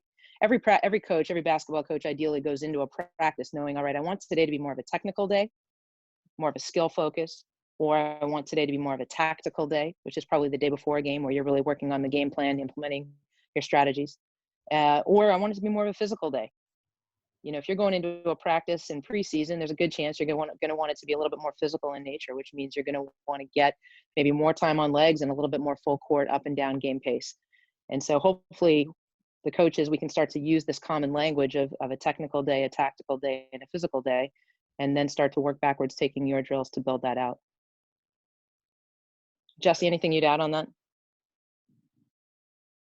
Yeah, sure. I mean, I think the drill book is certainly important for sure. And an easy way we do it at the Kings is expressing it as a percentage of game intensity, for example. So if we're looking for, a really intense day and we say, hey guys, we want an intense day that's game-like. Well, here's a list of drills that are, 90 to 100% of game intensity. So here's sort of the drill menu that you guys can pick from that is going to give us the type of practice that we're after. And we sort of put those into a red, yellow, and a green section too. And that's sort of one way you can split it up, but you can split it up in numerous number of ways, like alluding to what Sam was saying as well. Ultimately, what we're trying to do is organize the work. We're trying to organize the practices, organize the drills. So the stimulus or the whole session itself and what we're asking their bodies to recover from and adapt to is organized. So like what Sam was saying with the physiological versus the biomechanical, it's like highway driving and downtown driving. Downtown driving, there's a lot of turns, there's a lot of corners, there's a lot of starting, stopping in small spaces. That's going to fatigue you and that's going to be recovered from in one aspect. And then you've got highway driving, which isn't easy either on your car, but it's just different type of stimulus, if you will. So we're trying to alternate those days, trying to organize our drills and organize our training such that we're not doing downtown driving and highway driving every day, all the time for 3 hours straight. We're trying to alternate that and organize it throughout the week to, facilitate that adaptation process and the recovery as well from a physical standpoint, while still getting the drills that we need and the drills that you guys need on those days. I hope that makes sense. That was a lot of words. Yeah, and I can chime in too a little bit because we do use the drill menu at the University of Louisville. We update it every year because there's new drills that go in. There's some drills we haven't done in years. But what I find is the drill menu gives me a way to speak the same language as the coaches. So when they're going through, okay, hey coach, I need today to be a lighter day. And then the coach comes back and says, all right, well, listen, I have a bunch of freshmen and sophomores, so we're going to need to go for 2 hours. What can I do? Okay, well, let's do this, this, and this. We'll finish with this. And at the end of practice, you want to get shots up, let's do free throws. And I'll name some of those drills that we like to do that would fit in with maybe a lighter load day. And on the days where we got to get after, we got to get some load on the athletes, we'll finish with something like card shooting, which I know is going to be 50-player load every single time, and it never fails. It's going to be 50-player load. And if they mess it up, they do it again. Now we got 100. Great. So the drill menu allows me to speak the same language so that when they're going through, okay, well, we're going to do half-court sets. We're going to do 3-on-3. I'll say, okay, well, today's supposed to be a heavy day, so can we do that for like 20 minutes? And they'll go, oh, yeah, that's great. So the drill menu, it, like Jesse said, you can have, just a drill where this is what it's going to be all the time because it's a very time-structured drill. And then there's more open-ended drills where you can adjust the time and get the stimulus that you want. So being able to understand what the drill is and what you're getting out of it allows you to communicate to the coach, without having to explain, hey, this is 5.6 player load per minute. And so you're going to want to do this for 12 minutes to get exactly X amount of load, right? Like they don't care about that. But if you say, hey, if you're going to do 3v3, because that's what we need to work on, can we do it for a little longer today and maybe just give them like a 30-second water break in the middle, then get after it?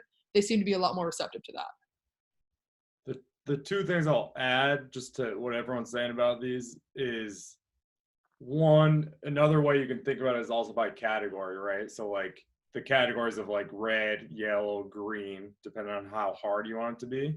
But also like if I said pick and roll defense, you can do 2-on-2 walk through pick and roll defense. You can do 2-on-2 live on half the court vertically. You can do 3-on-3, you can do 4-on-4, you can do a scrimmage.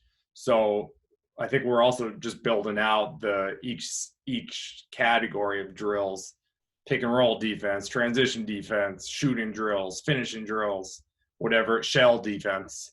And then the other thing, like going from theory to practice, no pun intended, is how you plan your practices. So, some coaches are planning them the night before. Some coaches are planning them as practice is starting.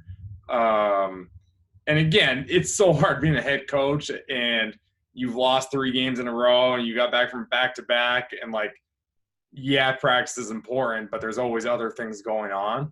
So I think that, as I know for me personally, like as I got more comfortable with this document, and I witness our staff being in the coaches meeting, planning a practice. It's like, okay, let's do this type of drill. We need to keep a lower level. Boom, boom, you can look. So that's where it came in very handy for us, if that makes sense. Yeah, you want to make it as easy as possible for the coaches, right? As Tina was saying and Katie was saying, like make it a really seamless process. We need as much help as we can get, and any type of color coding and the chart to the ad, all of that helps us. So, I guess, Sam, my question for you, and maybe it's a statement. I don't know if you just react however you want to what I'm going to say. Is we talked about this last week a lot with the video scouting. Like I know all 97 plays that this team has ran the last 5 games, right? And there's 11 sideline out of bounds and 4 baseline out of bounds and 76 after timeout plays and 4 things they do after free throws. And here's their 20 early offense things. Here's their sideline pick and roll, like boom, boom, boom, boom, boom. We have a name for each one. We have a diagram. We have video of each of them. But like that's so much, right? And this is the balance I know I struggle with and a lot of coaches struggle with. I just want to give the player so much information that not even half our coaches can understand, right? So it's like, okay, let's walk through 1 play, 2 plays. But like they're not going to remember 6 plays we walk through in a shoot around during a game. And I'm yelling during a game to try to get them to hear me, and maybe it helps, it probably doesn't. And like I think about that a lot. But like really what I'm trying to say is it's not what I know as a coach, it's what the player knows during the game. So it's the same thing. I think what you're trying to say, like it's not if you can do this exercise or bench press this much, it's like keeping your body being able to adapt throughout the season, I guess. Is that right or no? Yeah, I think Jesse said it best, like organizing what stresses you expose the player to. Now, obviously, I don't expect basketball coaches to be able to do that single-handedly. There's obviously like quite a bit of physiology and exercise science background needed for that. And that's where like an integrated approach comes into play, of course. But yeah, there's a lot of moving pieces, and it certainly takes time to master. And it starts with building relationships and really understanding, I think, what kind of team that the head coach and the coaching staff want to run. What's the personnel? What's the style? Fast team, a lot of possessions, or is it a half court team? Like, that's important to understand. Know your personnel, right? Know your players. So I think there's a lot of moving pieces. Obviously, like, simplicity always wins. And that's why I really like Jesse's approach of like maybe sometimes just like giving a prescription on minutes. Like, here's my recommendation today. Do this many minutes. And I think about this a lot with in the NBA setting, with all the individual skill work the players get. And like, obviously the two variables being volume and intensity. Volume meaning how many 3-pointers is this dude taking today? And intensity is how hard is he going? How close to game speed is he going? And I would really be interested to see if the volume went down and the intensity went up, and maybe stretch out those rest periods a little bit, what that would look like. Obviously, it's going to be hard to simulate a game-like, environment, but at least can we get the velocity or the speed of the movement more game-like? And I'd love to see what carryover that looks like. Because how do you explain the guy who's lights out in practice, but in the game and I get it, it's different, but why aren't we going more towards that? And I get that players have these rituals. I totally understand that. So it's totally you got to involve the player, integrate them, and collaborate with them in this idea as well. So I have a question. In Division III, obviously, we can't work with our players really at all until October 15th. They're working with strength coaches. They're playing pickup, but it's not the same as practice. So what happens is they're going from really not 0, but like 30 to 100 pretty quickly with a month and all that. How would you recommend like easing that transition and find the balance of getting into game shape when they haven't done quite, like they haven't been practicing, even though they're more with a strength coach and playing pickup, it's not the same, but at the same time keeping them fresh like for the longevity of a season and keeping injuries? Because that's what we find is like if you go too hard quick in the first 2 weeks, guys are getting beat up and hurt just like that because it's just not the same. So like what would you recommend for kind of managing that transition and all that? Yeah, really good question, Zach. And I think in your situation in Division III, where your time is limited in the off season, like to me, it comes down to how intrinsically motivated are your players? How well do they understand the value of coming in a certain level of preparedness? And whether that's like, all right, we're going to run the beep test, and the beep test is part of our culture, and these are our standards. We ran it last year. You know exactly what's expected of you this year. Here's our minimum standard for guards. Here's our minimum standard for bigs. Freshmen, you have a different standard. And I think like if that's one avenue you want to do, this is part of our culture. It's expected. Here it is, right? Also, there's an individual named Tim Gabbett, and he's a sports scientist in Australia, and he's done a lot with load management. And he has a really nice analogy that I thought is really, really like pretty brilliant to explain to the players. Like players, like when you come in preseason, I just want to make sure you're not in the basement. Like just get to the first floor. Just don't come into the basement. That's my only request. And if you do the conditioning that I prescribed to you, you're not going to come into the basement. But it's a problem if you come into the basement, because then we're playing catch up, and then that's when our players start getting beat up and start getting nicks and knacks and these little soft tissue issues going on, right? So, I mean, in your specific situation, Zach, to me, it comes down to educating the players. That's going to be your best friend, in my opinion, so they understand the value of it. I have a suggestion for you, though, Zach, too.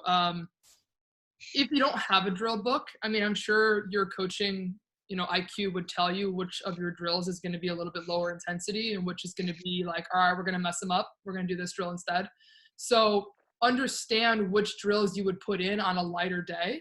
So you could still be on the court for 2 hours in a practice, but you can just switch up your drills. Let's say you have 2 really hard days, pick the lighter stuff. And you can still be on the court for that 2 hours if you still need to work on skills work, but maybe instead of getting up and down in transition, you can utilize some stationary ball handling or free throws, and then you get up and down a little bit again, and then you do a walkthrough, you work on your offense, and then you get up and down again. So without even telling the athletes, hey, today's going to be a lighter day, or today's going to only be 45 minutes, they're still going to be on the court for that time, and they're still going to be working for that time, but you can change the intensity or the volume of what you're doing based on the drills that you probably already know. This is going to mess them up, or this is actually, it's going to be something that they need to work on, like passing or ball work, but it's not going to be overly taxing on them, and utilizing those days so that you don't crush them day after day after day after day. Hey, Yeah, Katie, that's good. go ahead, Zach. I'm sorry. That's good stuff. Because yeah, I mean that's definitely back same to what you're saying. Like that's part of the culture we're trying to develop, where guys love it and they're self motivated and they're going to get after it. At the same time, like practice level is different. So like, what are you like? Are you guys recommending that? Like, all right, early we're going 2 light days and then a hard day, and then eventually it's maybe building to 2 in a row, 2 hard days in a row because we have back-to-backs later in the season. Like, what would be that process? Like, it kind of your mind or really any of you guys' minds? Yeah, I mean, to keep it super simple, I would just kind of alternate like one really hard day, which can be longer in duration, and more decelerations, accelerations open up as well, more full court stuff. And then the next day, just shorter duration. Like if you just follow a high-low model, I think you'd be better off than a lot of other programs out there, in my opinion. Like one day is really hard. They should step off the court saying like, that's an 8, maybe a 9 out of 10. And then the next day is a bit lighter, 5 or 6 out of 10 with a reduction on minutes on the court. Because you don't like the hard days, you want to get good quality, right? And you're not going to get good quality if you go hard every day in preseason. Like we all know, especially as you get later in the week, if you're in like that first or second week and you're like 5 days in and haven't had a day off yet and every day has been pretty hard, like it's going to get sloppy and not even talking about the injury aspect. We're just talking about quality of practice. So I would just like hard day, lighter day, hard day, lighter day as a very general suggestion. I don't know if anybody else has any other recommendations. I would also say if you're looking, I know in Division I, we typically had almost 4 weeks before we would play even like an intra-squad or some sort of a scrim. Using the first 4 weeks to start light. First week is lighter. I won't put a number on it because I know a lot of you aren't collecting data, but if your first week, for example, is a light week, your second week is a little bit harder. You maybe add 10 to 20%, meaning slightly more practice time. Third week, add another 10 to 20%, and then that fourth week really back off and unload them, meaning have a very light week. Maybe put 2 days off in there. You have a couple lighter practices before you get into week 5. So it's what we call, this is just a basic periodization undulation model. You have a light week, a moderate week, a heavy week, and then you unload and again. So that it's not 3 consecutive weeks that are hard, heavy.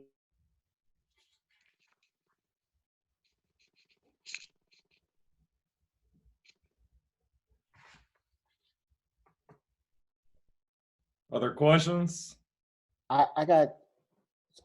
So I get the 4-week model I get, and not to speak just specifically to our situation, but really as an associate athletic director, like I think about this more than I probably ever thought of as a coach. In our league, we only have, for basketball, we only have 2 weeks to get ready before we play our first game because we don't start practicing November 1st. Our fall athletes, I know we're hoops, but like our fall athletes, like they have like 10 days. So, we have to play. That's the first game scheduled. Like, what does our model look like? How can we create a model like for that situation? Because, we're Division III. So again, hopefully they're not coming in the basement, Sam. I'm going to steal that. You damn sure can't come in the basement in Division III when you have 2 weeks preseason, But we have to get them to a certain level because we play a game, not to mention another team. We always are starting off with teams that they've practiced for a month. They have 2 weeks more practice time and conditioning time. So, I mean, we in our league, we are legitimately say to the league, like, we need to start early because this is a health concern for kids. You know what I mean? Like, athletes are going to get hurt. Like, look what you're asking them to do. But that is our reality. So, like, what are some suggestions? Like, we can't skip week 1. We can't be moderate and week 2 get there because week 3 we're playing. It's full tilt. Yeah, you got to accelerate that. Like you obviously have to expose them to a game-like stimulus before a game occurs. Like no question about that. So I would just speed it up, but I would still follow a similar approach of like a hard day, a lighter day, and just maybe that third hard day, should be harder than that first hard day, right? So you still want to progress them along by doing more work, by more volume, more intensity. But yeah, you got to accelerate it for sure. And I would definitely, like, you got to expose them to a game-like practice as much as you can. Maybe it's some sort of a scrimmage before that real game comes around. I don't know if Jesse, if you want to add anything to that. No, certainly. I mean, I think especially when you have congested preparation schedules, I mean, just like we do in the NBA, usually there's a 10-day camp prior to, your first preseason game. And we strive to do something similar, where you alternate easy days and hard days and then progress those two, sequentially across that progression, so that the easy days might get a little bit harder, but the hard days also get harder. And, that's, I guess that's the reality of sport, and the reality of the different associations that we all work in is that we're all dealing with different timelines and different level of athletes. But ultimately, we still have to do our very best in preparing them for the game, essentially, or preparing them for what they are going to be exposed to in all of your respective seasons. So, unfortunately, there's no magic bullet to all of this. There's no best way to do it, and there's no copy-paste method across all associations. But, the high-low model that Sam was just speaking to is a great place to start, irrespective if you have 10 days or 10 weeks, as Katie was saying too. Jesse, what you said helped me when you said how the hard days, the easy days may get harder. Because I think what I was hearing to this whole time is like you have a hard day, which is up wherever, and then there's this easy day, which is down here. Because all along, I'm thinking to myself, like, the players are going to pick up on that. And then these days, like now, this is like episode 5 of C3. Like, what's the mental? How do we keep them engaged mentally and stuff like that? But what you said about that, I can see that working better. That was really helpful. Thank you. Great. Just piggybacking off of that, Jesse, how do you think a model would work on what you just said, Tommy? Like, let's say you have a 2-hour, it's a planned hard day, and you achieve that hard day. And then the next day is that easy day. But let's say it's 45 minutes, but you still go hard. Like, Tommy and Jesse, do you think that, or anyone on here, do you think that model could work? So, like, your easy day is not just not technical, not just spot shots. Like, you still get after a little bit, but just the minutes, the duration, the volume is maybe just cut in half. So that's what you mean by easy day, hard day. So it's more so minutes, like what it is on your body, not so much time, I guess. Is that not necessarily, but I think just to make it super simple for a model, if we just use minutes and volume as our main prescription, hard days are hard. You go 2 hours. Easy days, you can, if you still want to get after it a little bit, that's fine, but let's just cut that time in half.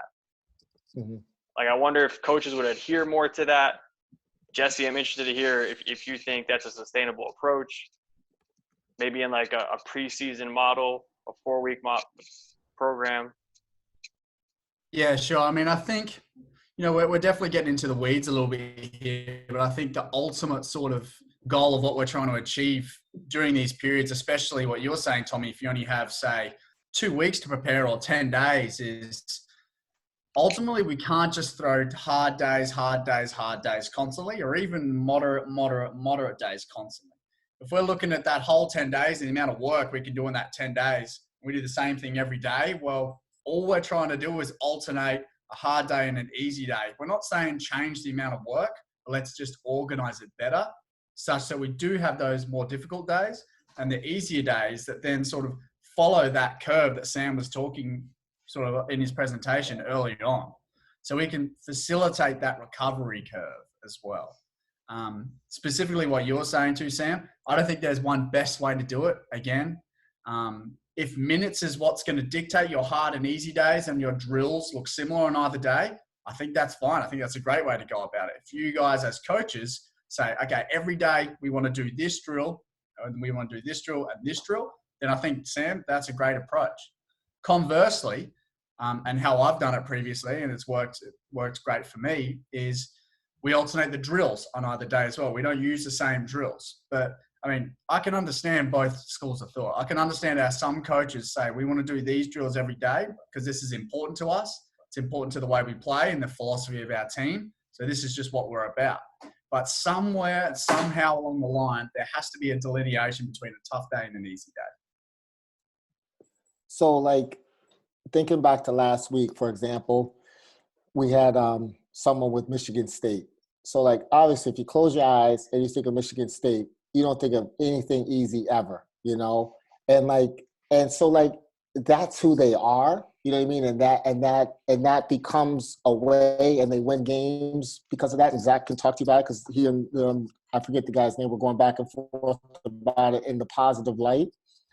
You know, how do we create that in this model? Because, like, when I think about my main thing, if I could hold my hat on one thing with my coaching philosophy, is like, we're not going to get tired. It's like when you put the video game on and nobody gets tired. Durant, Curry, they can stay in all game long. I'm gonna beat you. We're more talented. You like take fatigue out of it, and like that can be a serious edge. So, how do we create that? Can that be created in that model that you speak of? Yeah, absolutely. I think it can. And Sam, you can speak more to this as well. And it might not be that, you know, day in, day out, they're just getting ground down with 2-hour practices. It could be there's a 20, 30-minute chunk or that you do in practice each single day. Okay, guys, this is where you're going to show us or show me, show the coaches, whoever it might be. This is when we don't get tired. Those defining moments, I think, are a little bit shorter in duration in terms of what we'd like to program or put in a practice to prove ourselves as that mentality, as opposed to the entire practice the whole time, week in, week out. And from my experiences and from what I've read, volume, we'll just say time on legs is the big variable that's going to fatigue the athlete more so than intensity. So, like, again, like, still have your hard days, but maybe just your lighter days, you still get after it, just cut the time in half. I'd be interested to see how the coaches felt like they could fit everything they wanted to fit in, and how the players adapted to that, and how they felt, and if you win some games or not. I just always come back to that. Like, we're going to have a model of, you know, just say that, right? And then we're going to lose 2 games. And if the coach, I'm just going to be pissed, and I'm going to want to practice for an hour 15. And that doesn't make it right. That doesn't make it right. I'm just saying, like, and I played for Tommy, like, we would win by 25, but we didn't talk in a pick and roll, and we would run a lot. Like, that was when I was 20 years old. I didn't know better. Now we'd only practice for 90 minutes. But you don't want a coach to feel feel uncomfortable adhering to the prescription. Like, you want them to feel like I'm totally down with this. I totally support this model. You don't want to, like, leave practice and be like, damn, I really wish we could have done like 10 more minutes on this set. I don't really feel comfortable going into this game, but we're gonna try it out. Like, I don't think that doesn't sit well with me. You want everyone to understand why we're doing it, and you got to compromise, man. It's like I think compromise is pretty important in that situation. Well, I think that's where the relationship that all of you have spoken about is really key. And, you know, personally, from all of my experiences, I haven't had a bad relationship with my strength and conditioning staff really at any spot I've been at. But as you were talking, Sam, I was thinking more and more like how it would be even better, like, and this is probably not possible in like the collegiate sports maybe because, you know, it's not sports specific, but like for you, if you were my strength coach, I would be so comfortable talking about a drill book, this and that, because I know you'd understand basketball, first of all, and you're understanding what I'm trying to accomplish. You're not like, you've not only worked with golfers or football, because, you know, football is high intensity, but I don't need that kind of thing. So I think that's where, like, what we're doing tonight is critical and needs to happen within your program so that, you know, you can give me that feedback. Hey, listen, I know what you're trying to accomplish here. Here's how you do it in 50 minutes. Then I trust you and I go with it. Then if we lose 2 in a row, then I say, talk to Sam. Don't talk to me. You know what I mean? Because he told me to do this. You know, it's really that simple. I say it's team effort. So I guess my question for you guys, and Tommy, you did allude to this, that we do practice long throughout the season. I think there was a point in February when Coach said, okay, we're going to start going 70 minutes now from this point on, and then the next day we went 3 hours 15 minutes.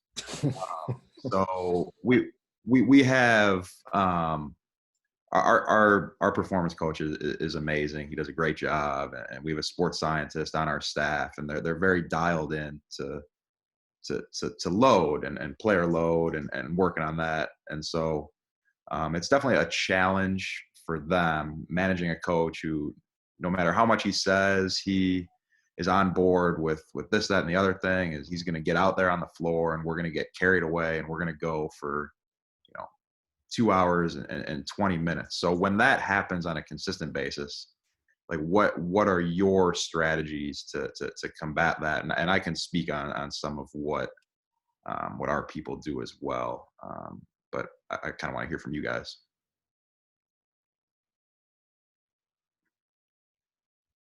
I mean, I think probably Jesse has a lot of experience with, like, in a practice setting, giving live feedback, and Tina and Katie as well. Sounds like here's a prescription, and if the coach checks in, I think it's important just to have like a plan. Like, Tommy, if you're the head coach, I'm the performance coach, like, this is how practice is going to look, right? You just check in with me during water breaks. You check in and see how we're doing from a load standpoint. Or if you just prefer to me just to like interrupt you and just give you a quick whisper in the ear. But like, I don't think gray area really works. Like, logistically, I think there needs to be a really, really clear plan on how this information is going to get communicated. I don't know if anyone has any plans that's been successful. I've been very unsuccessful for a long time, so maybe I can chime in here. 16 years ago, when I first started using data in college athletics, we were a number of different sports. I was working with a new head coach in Jeff Walls at Louisville, who liked 3-hour plus practices, and every day was game day, and every day you went as hard as you could, and we're trying to build toughness, and we're going to be tough, and we're going to be this and that. And took a lot of years, I'll be honest, for me to get smart enough to start showing him data in a way that he understood that, coach, in preseason, if we're practicing 6 days a week, we just played the equivalent of 10 games. When I started to put it in that sort of format and explain it to him, and the number of games we were playing in a week in preseason before we ever played an game, and breaking some of this down, and of course showing where injuries happened and could have been prevented. Every coach understands they want their players on the court, and they know they can't win without their top talent. So when you start to also talk about it from an injury standpoint and preventing injuries, overuse injuries, sometimes the buy-in comes along, but it's usually a gradual process. I've worked with a lot of head coaches over my career, and it takes time, number one, to earn their trust and to show them that your system works, and to start building some common ground and a common language. And you certainly need to usually prove yourself in 2 or 3 different situations, maybe with 2 or 3 different players, usually impact players, star players, and show how you're preserving them and managing them maybe a little bit better for games. And again, it comes back to the trust piece of it, certainly above all, but it also takes some time. I don't expect any coach who's never worked with technology and who's never worked with any of this data before to suddenly be 100% in year 1, season 1. Sure. I mean, and I can speak on that too now, just because I inherited Coach Walls. Thank you, Tina. But those days still happen. There was a day last year where they were just trying to do a shooting drill that we always do. It's called 55 threes.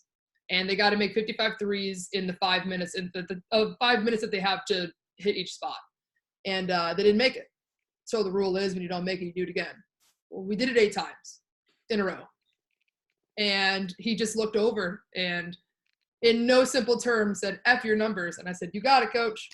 Because at that point, I mean, the culture and the way that he was going to manage that day, I just had to support him. I'm not going to be over there shaking my head and, having a fit, because they have to get it. I understand what he's doing. And what I ended up doing was being fluid.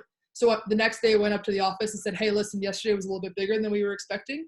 So I'm just going to flip the days. So yesterday was supposed to be moderate. Today was supposed to be high. Let's flip them. So today, let's back off just a little bit and try and, maybe just accomplish what we need to accomplish, but let's be flexible in what we're doing. So those days still happen. You just have to be fluid and be willing to understand that, like, if we have to adjust what we're doing today, we will make up that load somewhere else, and I'll work with the coaching staff to do that. But we don't live in a vacuum where everything is beautiful. And when you say it's a 550 day, you hit 550 on the dot, and especially not at the University of Louisville, where winning is everything. Winning is winning, and we hate losing, and we expect to win. So what I can do to help my coach win more games, have more of our athletes available to help him do that and have a healthy roster, that's what I'm going to do. So I'm going to compromise on that too. Great. Zach, what do your people do? A ton of it is we spend a ton of time on recovery. We have our strength coach is a licensed massage therapist, so he's in there every day, kind of working on guys, doing a ton of soft tissue work, and it's just, that's just a big staple of our program is recovery, and it is sleep and rest and just maximizing every second in between these practices, because that's what ultimately what Fletch, our strength coach, has more control over, is that time in between. So his thought is, he's gonna do what he can, and we have issues with for whatever reason we can't get catapult, and he's battles that we've fought and lost.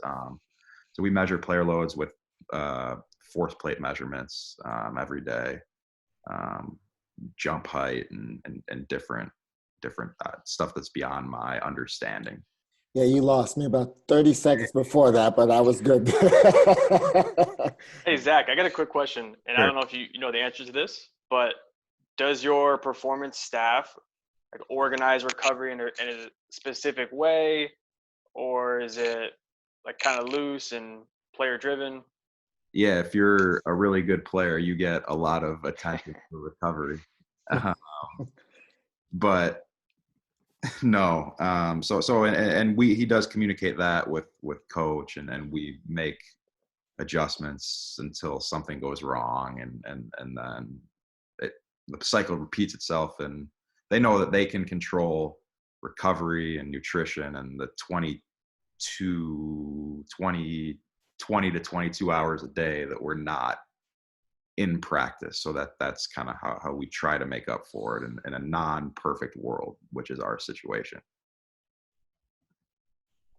Hey, to the strength coaches, and I guess this is to everybody in a way, it's a statement / question. How many of us are doing a cool down stretch at the end of our practices, or where it's organized, where it's not okay, guys, go stretch. How many of us are doing that? And from the strength coach's standpoint, how long should that be, or what are some recommendations that you would have for us to do that? So, Tommy, I would actually say that I've kind of gotten away from a typical cool down stretch. Not that I don't think there's value in that, but what I've started to implement more or put more of an emphasis on is just trying to get some of the players or athletes in a more relaxed state. So if they just came off the court where they're very fight or flight, very alert, very on, I'm trying to get them off. And in the Kings facility, we were fortunate to have some really, really awesome resources from a recovery standpoint. We had a relaxation room where guys could just lie down, throw on the Calm app or the Headspace app for 5 or 10 minutes and get some eyes closed, do some breathing.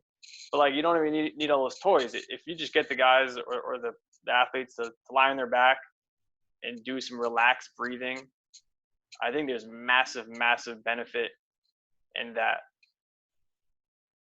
Just to get them to turn off and just start that recovery mode as fast as possible once they get off the court. So if you had 10 minutes, you would do that instead of a cool down stretch.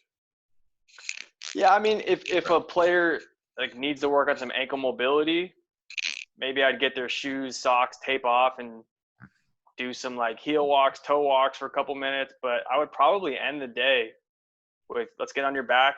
Let's take some time to yourself. Eyes are closed. No one's going to bother you.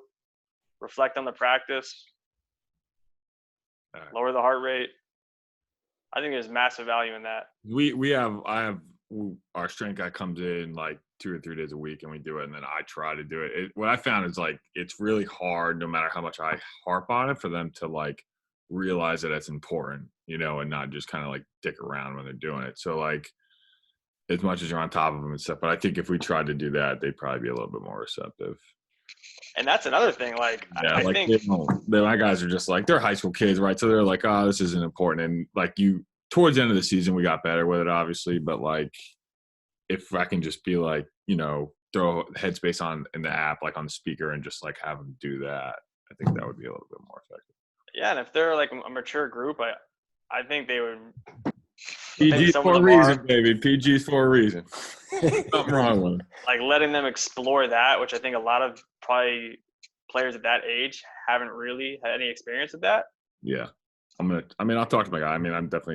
I'll try it. And I mean, I don't see why it wouldn't work. Because if they just have to sit there and not say anything and just kind of think to themselves, it's a lot easier than like, hey, touch your toes, Sam, you know. Sure. Hard to do though. Like the best recovery modality that they're going to do is the one that they're going to do. So whatever you can get your team or your guys to do, like Sam said, you know, the quickest way you can get to that parasympathetic state or that lower that heart rate to start your recovery process is the one that they're going to do, you know, whatever modality that is.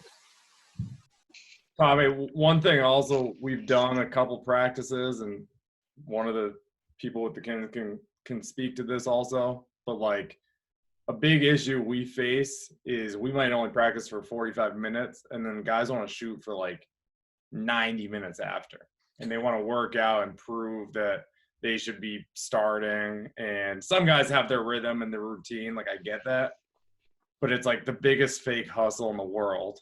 And it's just like Sam just said, he said volume, time on the legs impacts athletes more than intensity, essentially, right? So like we're just adding an hour to that. So sometimes what we'll do is like practice ends, we bring it up, and half the team will go to this side and like roll out for 5 minutes, and then the other side will go to this side and stretch or band work, or and then 5 minutes switch, and then it's 10 minutes, and there's still a couple guys that shoot after that.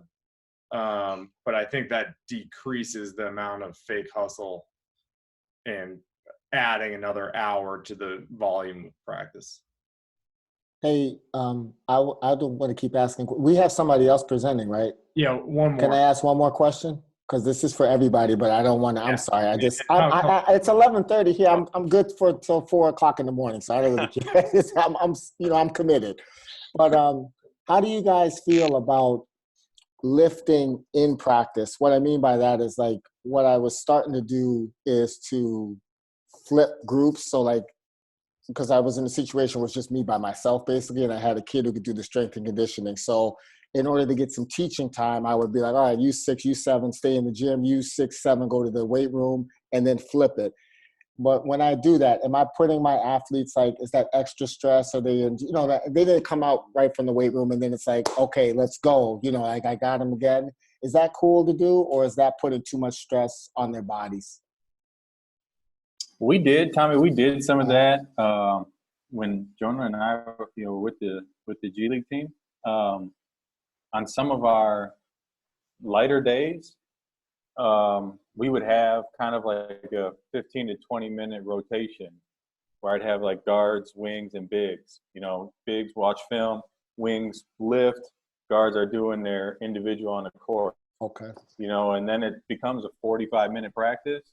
It's also a way to get a little bit of like team lifts. Sometimes, in the NBA, you get kind of away from that. It's a more one-on-one kind of deal. I mean, at least, with us, speak on our half. But it's also a way to get, like, some of your guys, obviously just don't like to lift weights. There you go. But if it's part of practice, Mm-hmm. You got to do it. Like, that's what we're doing. Yes. You know? So, I mean, I liked it for that reason. And then, like I said, like some of our lighter days, if that's how you break it up, so you can get just like your guards skill work together. I thought, and it went really well, Jonah, if you can recall back that far ago, but. Because it also helped. And again, Tommy, you're just saying it's just you on the court. But like if we had 3 or 4 assistant coaches, which we had in the G League, it's a good way. You know, I would take 1 or 2 guys at a basket. Another coach would do that too.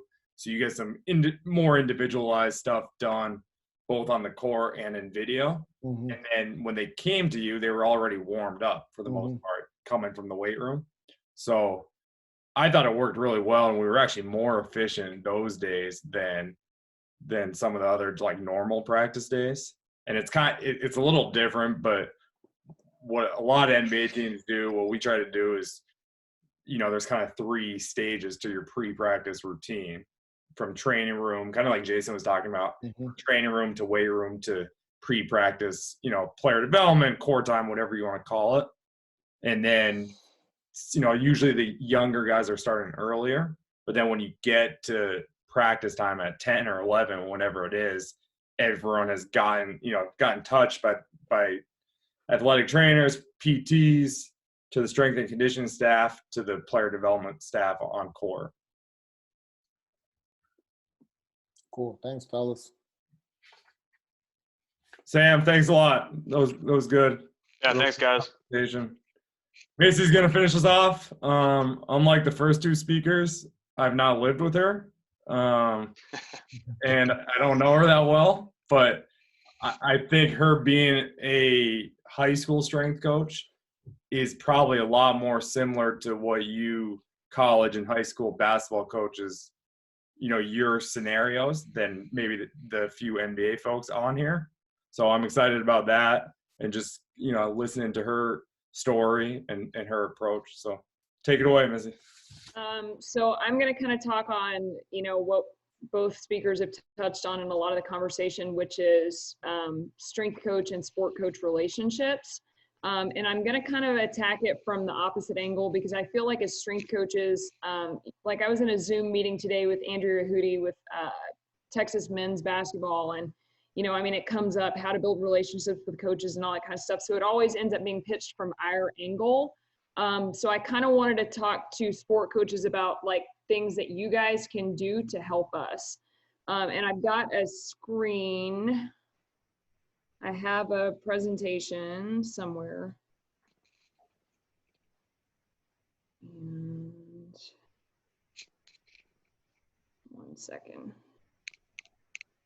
I'm smart enough to do this. Okay, so the presentation's more so I don't like ramble on endlessly than for you guys to have a visual to look at. So I already gave my background a little bit, but I'll add on to it. I started my career as a high school sport coach. And I think that's relevant to this conversation because, like, I get it. I know what it's like to, if you're at the high school level, you're teaching a class, you're coaching a couple different sports, then you've got the weight room on top of it. Obviously, the sport and winning is your priority. So kind of how do you squeeze all that in, which we've talked about quite a bit. I then went to TCU, was there for 7 years. I've now been at my current SAP for 4 years. And then I also do consulting on the side for high schools that don't have strength coaches like me to just teach sport coaches basics of how they can write programs for their own teams. Because I think that that's something that I can't go do surgery, but I can certainly save a life through CPR. So I think it's kind of the same deal where sport coaches need to have the ability to, it's movement. We all need to know how to teach movement, and it transfers from the weight room to the court. So there's no reason that people can't learn those things. Kind of my day to day, because this will frame part of my conversation, is I am a staff of 1. I have 600 athletes. There's 13 sports at my school. Every single one of them lifts. A lot of the groups are split sub-varsity and varsity, so I have 20 groups during the week, each lifting 2 to 3 times. I've got 2 weight rooms. Right now I have 1. I actually just moved 1 into a storage container while I'm waiting on new equipment, so that's been my fun for the week. I have not been able to divide myself in half and put myself in 2 rooms, which is probably like a good thing because there doesn't need to be 2 of us running around here. But because of that, a lot of my role is to teach our high school coaches how to be me in my absence, which early on, anytime you're starting a new position, like it's just crazy, like trying to get everything installed, your system put in place. And so it was a lot of face-to-face meetings. Over time, what I've done is put together a video library, and I call myself Virtual Macbeth. So I have tons of videos that anytime we change a program, I just shoot those videos to our coaches because I know they are super busy. Some of them teach 3 different classes, again, 2 sports, they have families, all that kind of stuff. So time's at a premium. And then the other thing with it is that they can also just show that video on an iPad because sometimes the kids are better looking at me teaching them on screen than they are the coach trying to stutter through it. Okay, so if you're a high school coach, I think that you can really be a huge asset in the weight room, even if you're not a weight room guy. And I think that that's somewhere that a lot of people get off track, is that they think the weight room's boring, it's not their deal, they didn't grow up in it, you know, whatever the case may be. Bottom line is I think a lot of those things are excuses. When I coached volleyball, I hated serve-receive practice, but if I didn't want my team to be crappy at serve-receive, like we're still going to do it. I'm still going to coach it hard, and that should be the same with you as a weight room coach. So if you have a strength coach on staff, I can tell you I've worked with tons of different coaches, college and high school head coaches, and I can tell a huge difference in how much their teams get out of the weight room. And it has a lot to do with their culture. Like, yes, I have my weight room culture. I have high expectations for my kids. We're going to be on time. We're going to do things right. We're going to be technically sound. But if I don't have a head coach that has discipline in their program, if there's no accountability, that makes my job really hard because, like I said, I'm in one weight room, the coaches are in another. So if I'm only there half the time, it's really hard for me to impart culture if it's not being reinforced by the coach. So biggest thing is to be present. That doesn't mean that you're taking over the session. It just means that you're there, you're off your phone. There's plenty of stuff to coach at the high school level. I call them baby giraffes on roller skates because that's what I get. I have kids that, like, I don't have dumbbells light enough in the room for them to bench press. Like, I have kids that weigh 75 pounds that don't hit puberty till their junior year in high school, like teeny tiny kids. And then I have kids that are 6'10". So there's tons of different levels. There's tons of stuff going on in the room to coach. You just have to look for it and find it and help your strength coach out. In that same line of thought, though, you have to stay in your lane. I don't have time to, for one, but I'm not going to come to your basketball practice and tell you how to teach a skill. So you need to understand, like, in the context of the weight room, like what the strength coach's expectations are, so that if you do need to teach it, you're teaching it their way and you're not just doing it based on, you know, how you did it at CrossFit this morning or whatever.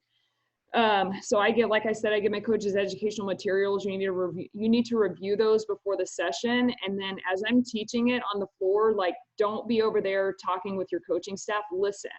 Because then you're not, I have our football staff, if I have to answer one question, I have to answer 100 after I've just gone over it. And I will literally tell them to go ask one of the kids sometimes.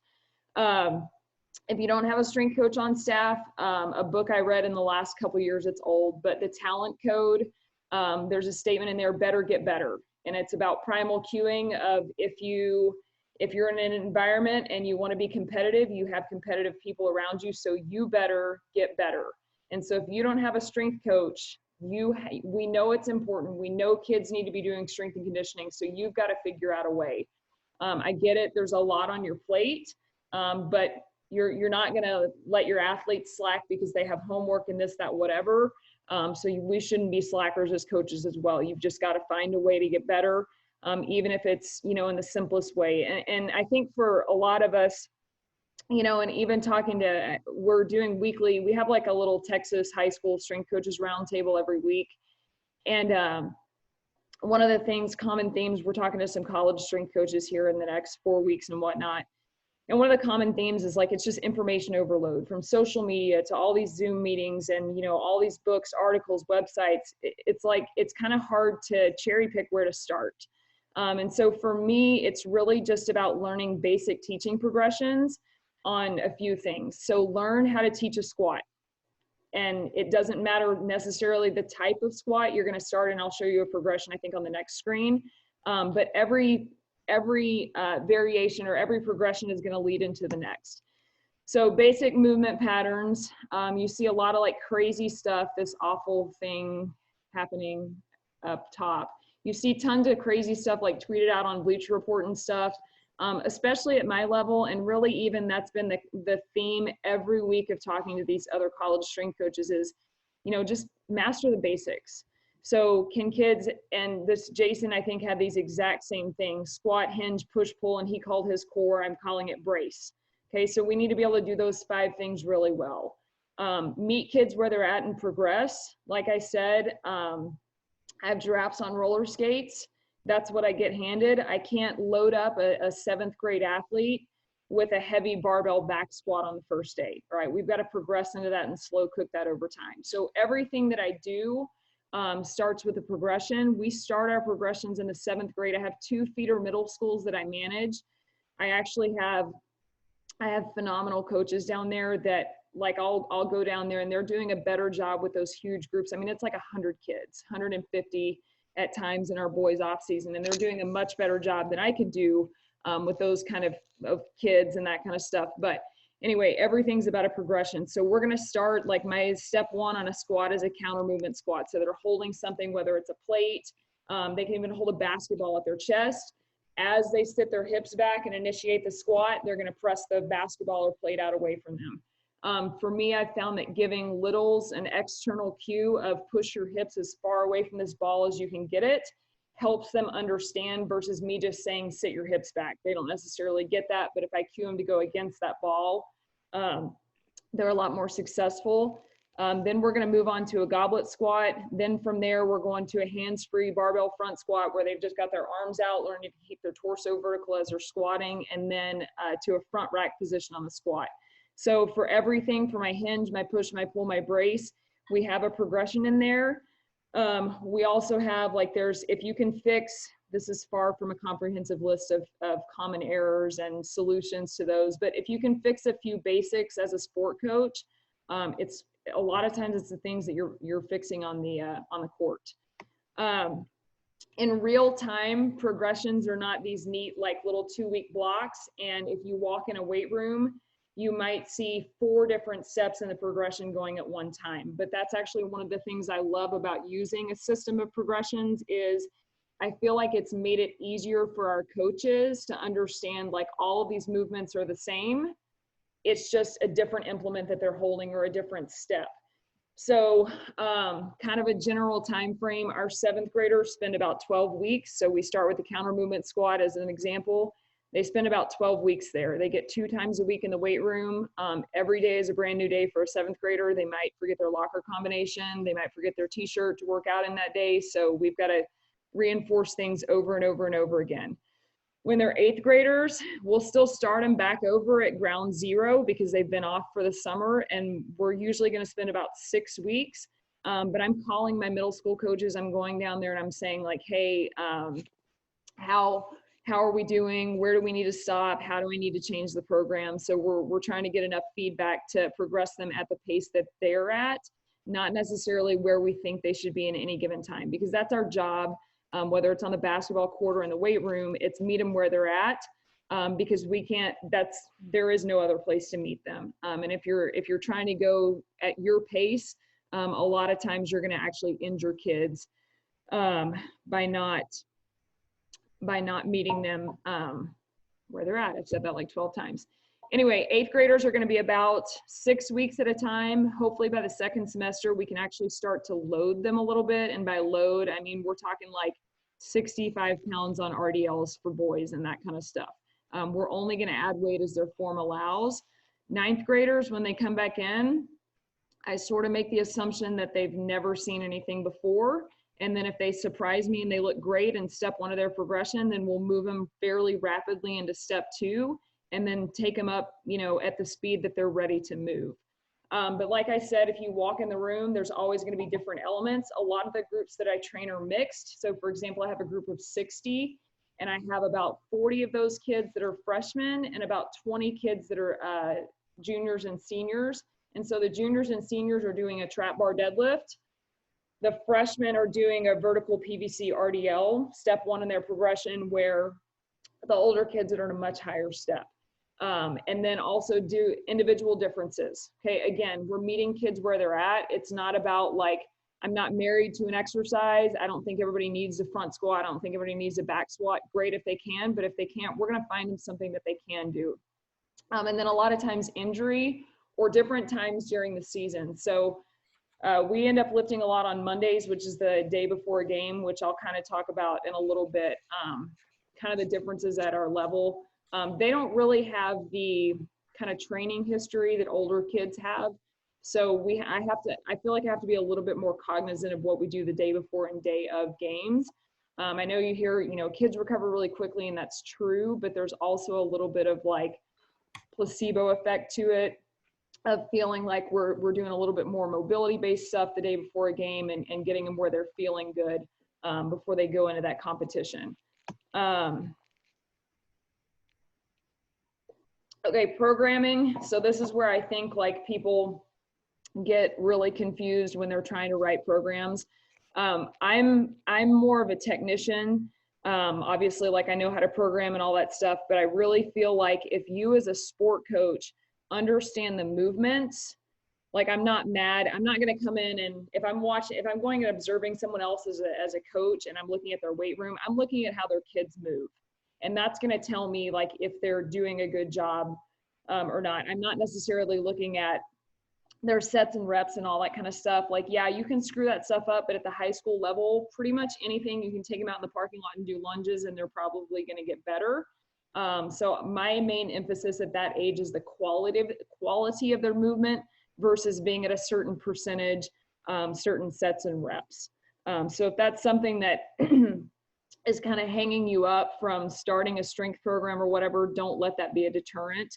Because there's also tons of information and stuff. But to me, the basic starting point for a sport coach is just to learn basic movement patterns. Train year round. I think everybody on this call understands how important this is. I love the statement, full-time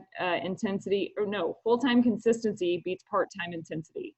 And so just be consistent over time. Yes, you need to train in season. I relate it to a bank account. Every time we're going out on the court, we're taking a little withdrawal out of our strength account. So if we're not putting stuff back in that account during the season, eventually we're going to go bankrupt and we're going to have a problem towards the end of the season. So we want to be giving them those small doses or small deposits during the season when and where we can.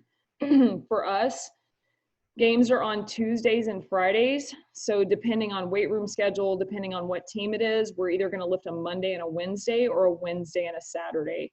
My boys basketball team, like they're pretty good. They're pretty good little lifters. They like to grind and they're pretty good. And so we lift Wednesday, Saturday. And so we get 2 pretty decent lifts in. Our coach usually plans on Wednesdays a lighter kind of shooting base. They get a lot of shots up, free throws, that kind of stuff. So they're not up and down the court. So we're able to push a little bit harder on lifts.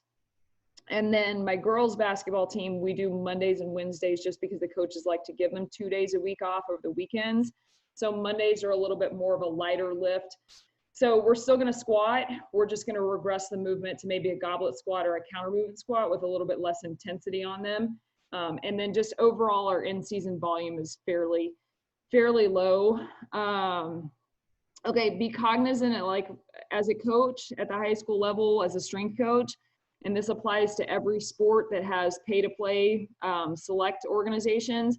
I can't just pay attention to my high school season. I also have to be aware of the AAU season. So in the spring, and a lot of this is something that's been kind of like hard for me because we kind of want to get on like our high horse of, we want to get stronger in the off season, this, that, whatever. But more is more. Whether the more is good or not, like it's still adding more onto their plates. And so if I'm just crushing them in the weight room on a Thursday and then they have a tournament that starts on a Friday, that's probably a recipe for injury. So basically what I do, because, we've got, like I said, we have different age groups. So people have different tournaments on different weekends.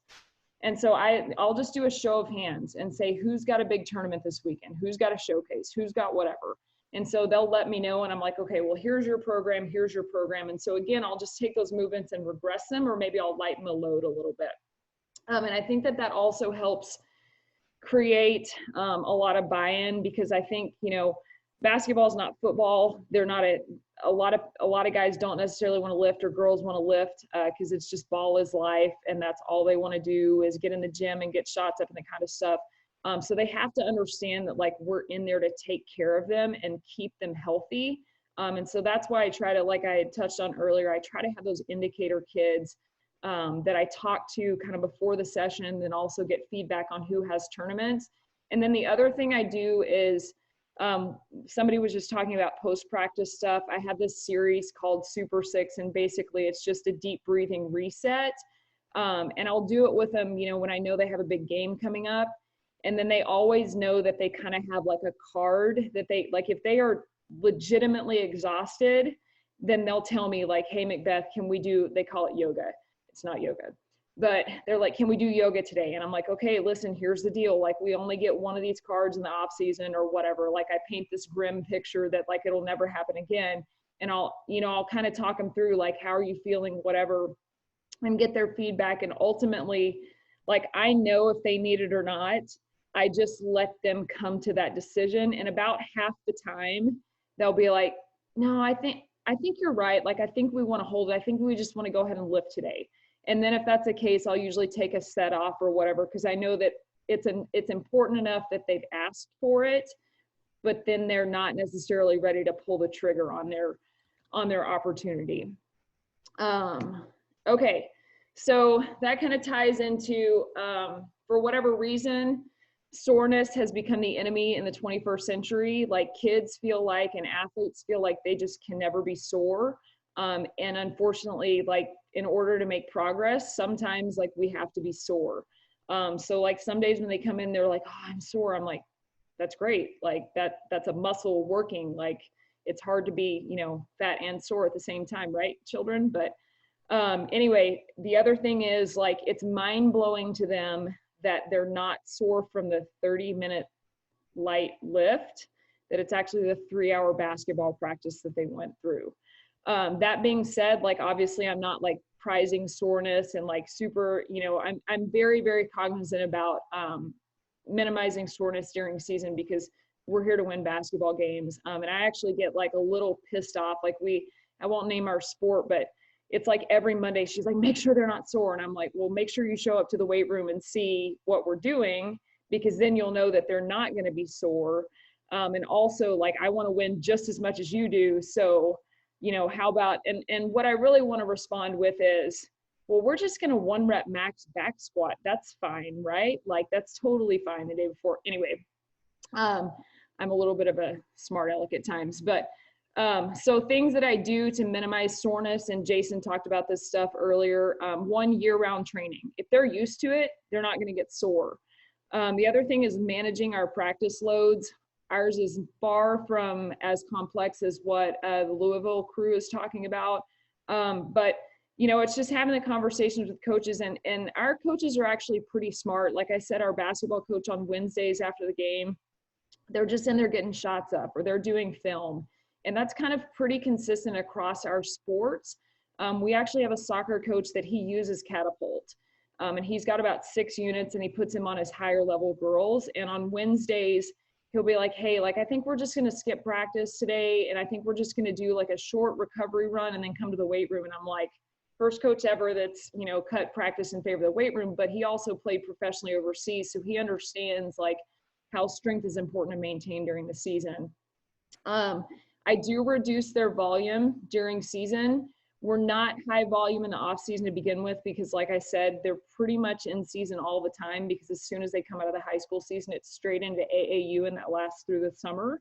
So their off season is really only about 6 weeks long. And then with my exercise selection, Jason talked about it. I'm not going to throw them a curveball during season. Okay. There's obviously exercises that are going to make you a little bit more sore than others. Rear foot elevated split squat and RDL. But if we've been doing those consistently all year, it's not going to make them sore. Okay, and then at the college level and then beyond, I think things that coaches can do to help us. You have, where it comes to recruiting, and I don't really know how any of that stuff works with the NBA with, you know, getting players and stuff, but you have a platform that I don't have as a high school coach anymore, and that's the platform to create value in the weight room. by talking to kids that when you're recruiting them, saying like, you know, hey, what are you doing to get stronger, and how are your conditioning workouts and those kind of things, because that shows that that's an important part of your program. And so kids are a lot more likely to value that. And that's also something to me that's going to be beneficial for you in the long term, is that it's not a surprise when they walk on campus and the person that they see most frequently is their strength coach. Because a lot of kids, the difference between at TCU, the difference between the kids that bailed to go to a different school after a year and didn't, is the ones that were out and transferred or quit or whatever, they never wanted to work hard in the weight room. And I think it was just overall too much for them, because I think that they just thought that they were coming to hoop. And when reality hit that they also had to go to school and lift and run, that became a little bit too much for them. And they decided that they would take their services elsewhere. The other thing is prioritize the weight room. Unfortunately, and there are certainly times where rescheduling the weight room, not having the weight room on that day, or maybe not at all, absolutely there's times that needs to happen. But on the whole, if that's your go-to of your first thing to get rid of, that's probably going to be a problem for you towards the end of the season. And the other thing is, you know, we've all talked about, you know, the strength staff and the coaching staff having conversations about the athletes. Coaching staffs can also, even though you're touching base with your strength coach and you're seeing how the guy is doing or the girl's doing, you still need to have those conversations with your athlete, because that shows the athlete that you're valuing what they do in there just as much as you are the things they're doing on the floor. Because if we're saying it's important, we have to act like it's important. And then the last one is stay in your lane. I know we've had, you know, I think it's really awesome that we have some programs that have been talked about on here where it is a collaborative effort.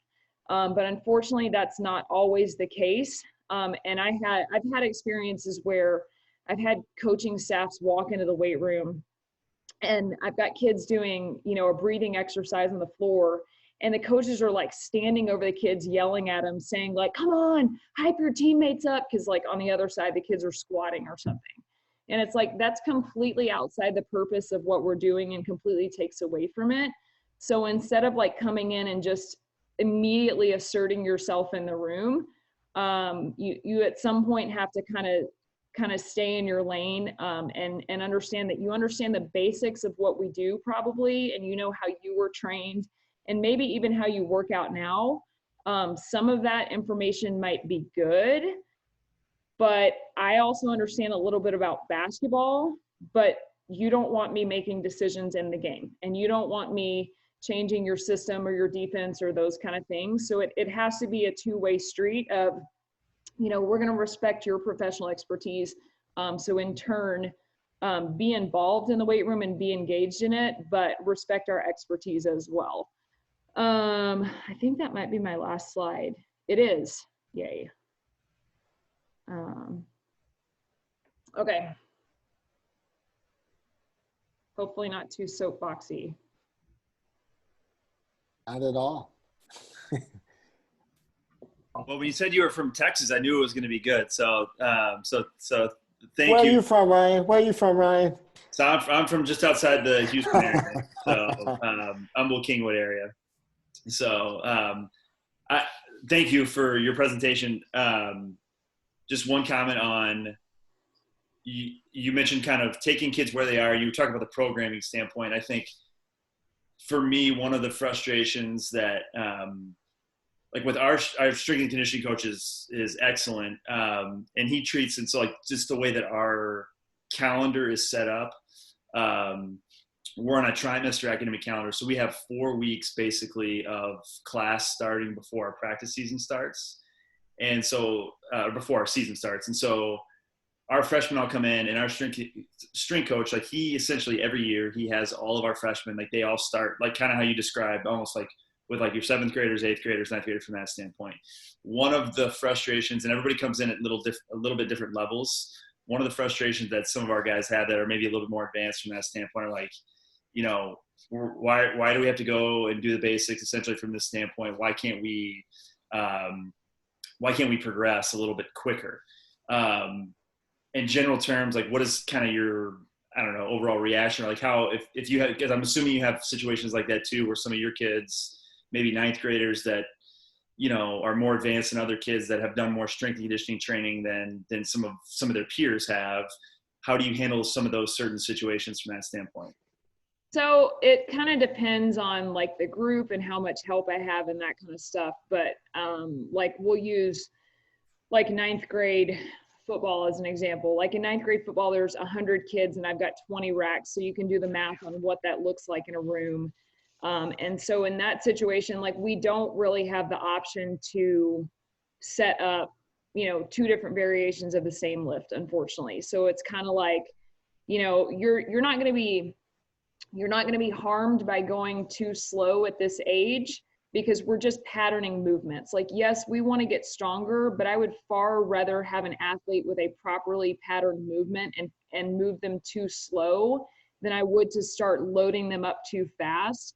And I've even like, I kind of have gone back and forth on this topic where it's like, yeah, we want to push the strength, but at the same time, when you push that strength a little bit too quickly, they look like they're ready, their technique looks good, but then they end up 6 weeks down the line with some kind of nagging injury, back injury or whatever.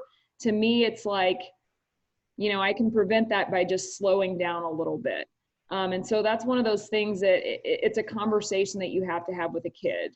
That being said, I have a kid in the 8th grade right now that, I mean, unfortunately, I am seeing a lot of on social media just because his mom tags me in literally everything he does, and he's pulling 315 on a trap bar deadlift. And it's like I'm watching the videos and he's pulling with great technique. So it's like, if I bring him in and I know that, and I know he's been like, I know that he's working out with a trainer and they do assessments and screening and all that kind of stuff. He's actually working in a good program. He's already progressed up to that point. Then if I give him a dumbbell and say, hey, we're going to squat this for the next 6 weeks, you know, I'm going to lose that kid in the long term, and he's going to end up doing what's not a good thing, which is trying to do our program and then training on the outside with someone else. So it's just kind of, I don't want to say it depends, because that's like kind of a cop-out answer, but it does sort of depend on the situation. A lot of times athletes feel more ready than they actually are. And I think that that's something that we're all about to encounter when they come back from this COVID mess is, you know, they're going to know where they were at before. And a lot of them are going to expect to jump right back in there, but we're just going to have to slow cook, you know, even at the D1 level. Like I've talked to several coaches about that. And, you know, they're saying like, we're going to have to start basically back with our block 0 program. And, you know, if kids show that they're able and ready, like we can push them ahead, but on the most, you know, for the most part, we're going to have to slow them down a little bit. Thank you. Missy, I got a question for you. It seems like you have to be like uber organized to succeed in that environment, from the coach to athlete ratio. Are there any like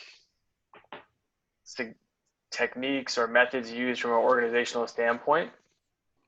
And then my other question is, do you do anything from a creative, like educational standpoint, just because you're like, again, you have so many bodies in front of you in order to like educate the players, coaches, etc.? So one of the things that I require of all, I usually, depending on our group size, we're almost always in a group of, even if I have a group of 12 kids, I'm always going to put them in a group of 3. And person number 1 is doing, we'll say front squats. All right. Person number 1 is doing front squats. Person number 2 is their coach. And so I'll give them before the lift, I'll say, you know, these are your 2 coaching cues. This is what I want to hear you saying as I'm walking by. And then the third person's doing some kind of like auxiliary, whether it's a mobility exercise or whatever. And so in that way, like, I feel like we're facilitating learning, because if I'm having to coach someone, when I step into the rack, like I'm going to be cognizant of those 2 cues, because I've just spent the last 5 reps telling somebody else to do it. So that's one piece. And I really do, it's kind of gotten to the point, and I don't want to say this to sound like, oh, I'm like super lazy or whatever, but again, just numbers like 1 on 100. I've had situations where I've had kids run up and be like, Coach McBeth, so-and-so doesn't know how to do this. It's their first day, because we'll get a kid that transfers in like mid-season. I'll be like, well, you've been doing this for how long? They're like 2 years. And I'm like, well, go teach them how to do it. And I'll watch them, and they'll like use the exact same cues and same progressions that we use to teach them.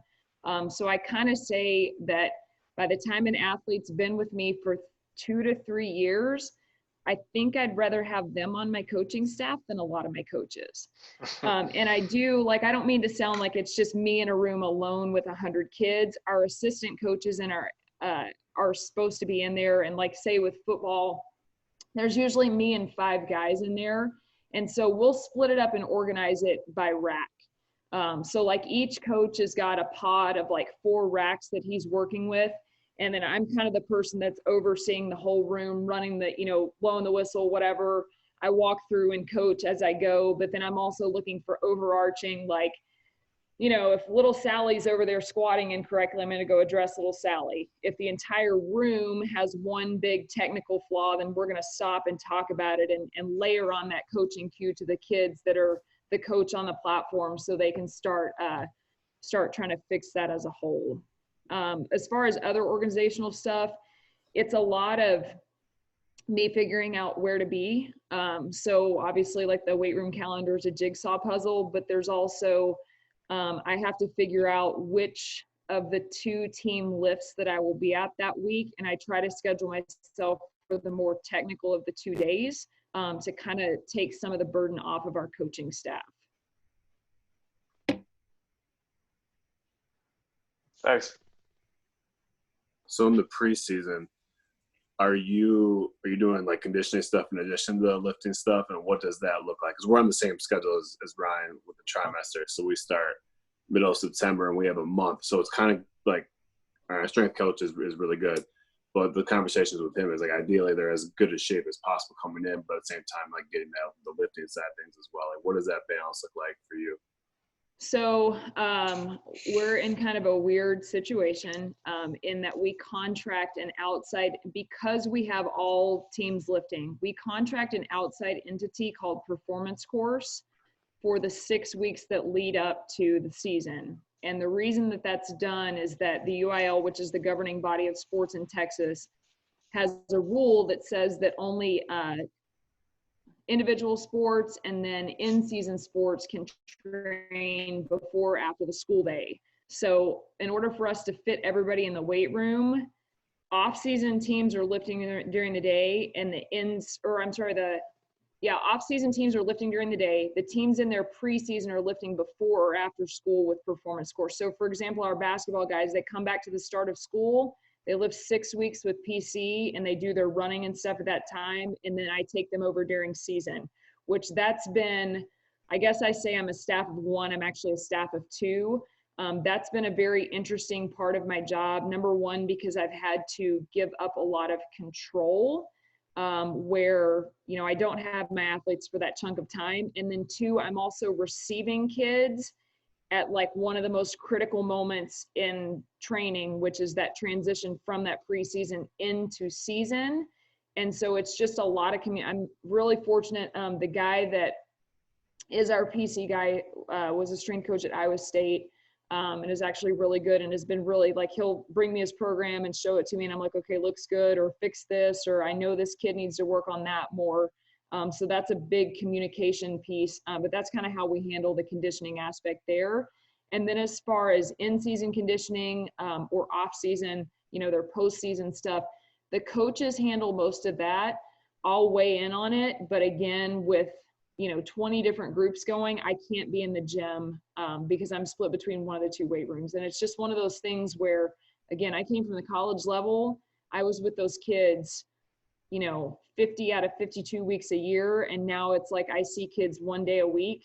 And it was really, really frustrating and hard for me the first year. But at this point, it's kind of like, you just have to do your best with the cards that are dealt to you. And again, like, I try to really work with our coaches about, like, they'll come, oh, we're going to run the mile. And I'm like, no, we don't need to run the mile. We're a volleyball team. So let's maybe actually do something that would make sense conditioning wise. So it's more, I guess I'm almost more of a consultant from the conditioning side of things.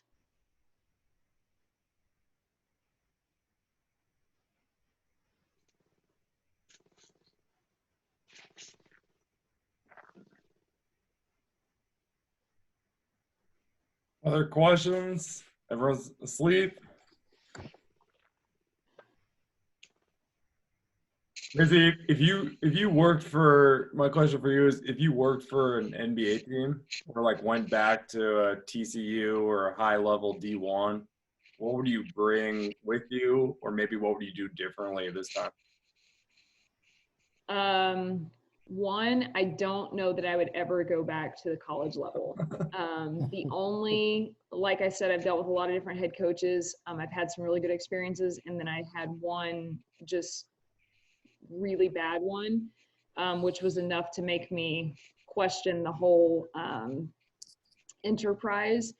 But I think that I don't want to say I wasn't individualizing our training when I was there, but I think that I would probably do more, individual training for players within a session. And then also having more funds available, I would definitely get more tech for more assessments. Like I'm really interested in that Sparta Science deal. They're supposed to be coming and talking to us, but something that gives us more of an objective look at, how athletes move and those types of things. I have a question, I guess, that you kind of touched on these current times that we're in right now. What measures are you taking to kind of assist your athletes right now who may not have access to the weight room? And then at some point, obviously, you're going to have to ramp it up to play games. Kind of what's that process look like for you? So as far as like the return to game situation, that's kind of a tough call just because we don't know how long this is going to last. And we also don't know what measures are going to be taken to allow a reconditioning period. I know at one point we were only supposed to be out until the 15th of April here in Texas schools, and the UIL came in and said that play would resume May the 4th.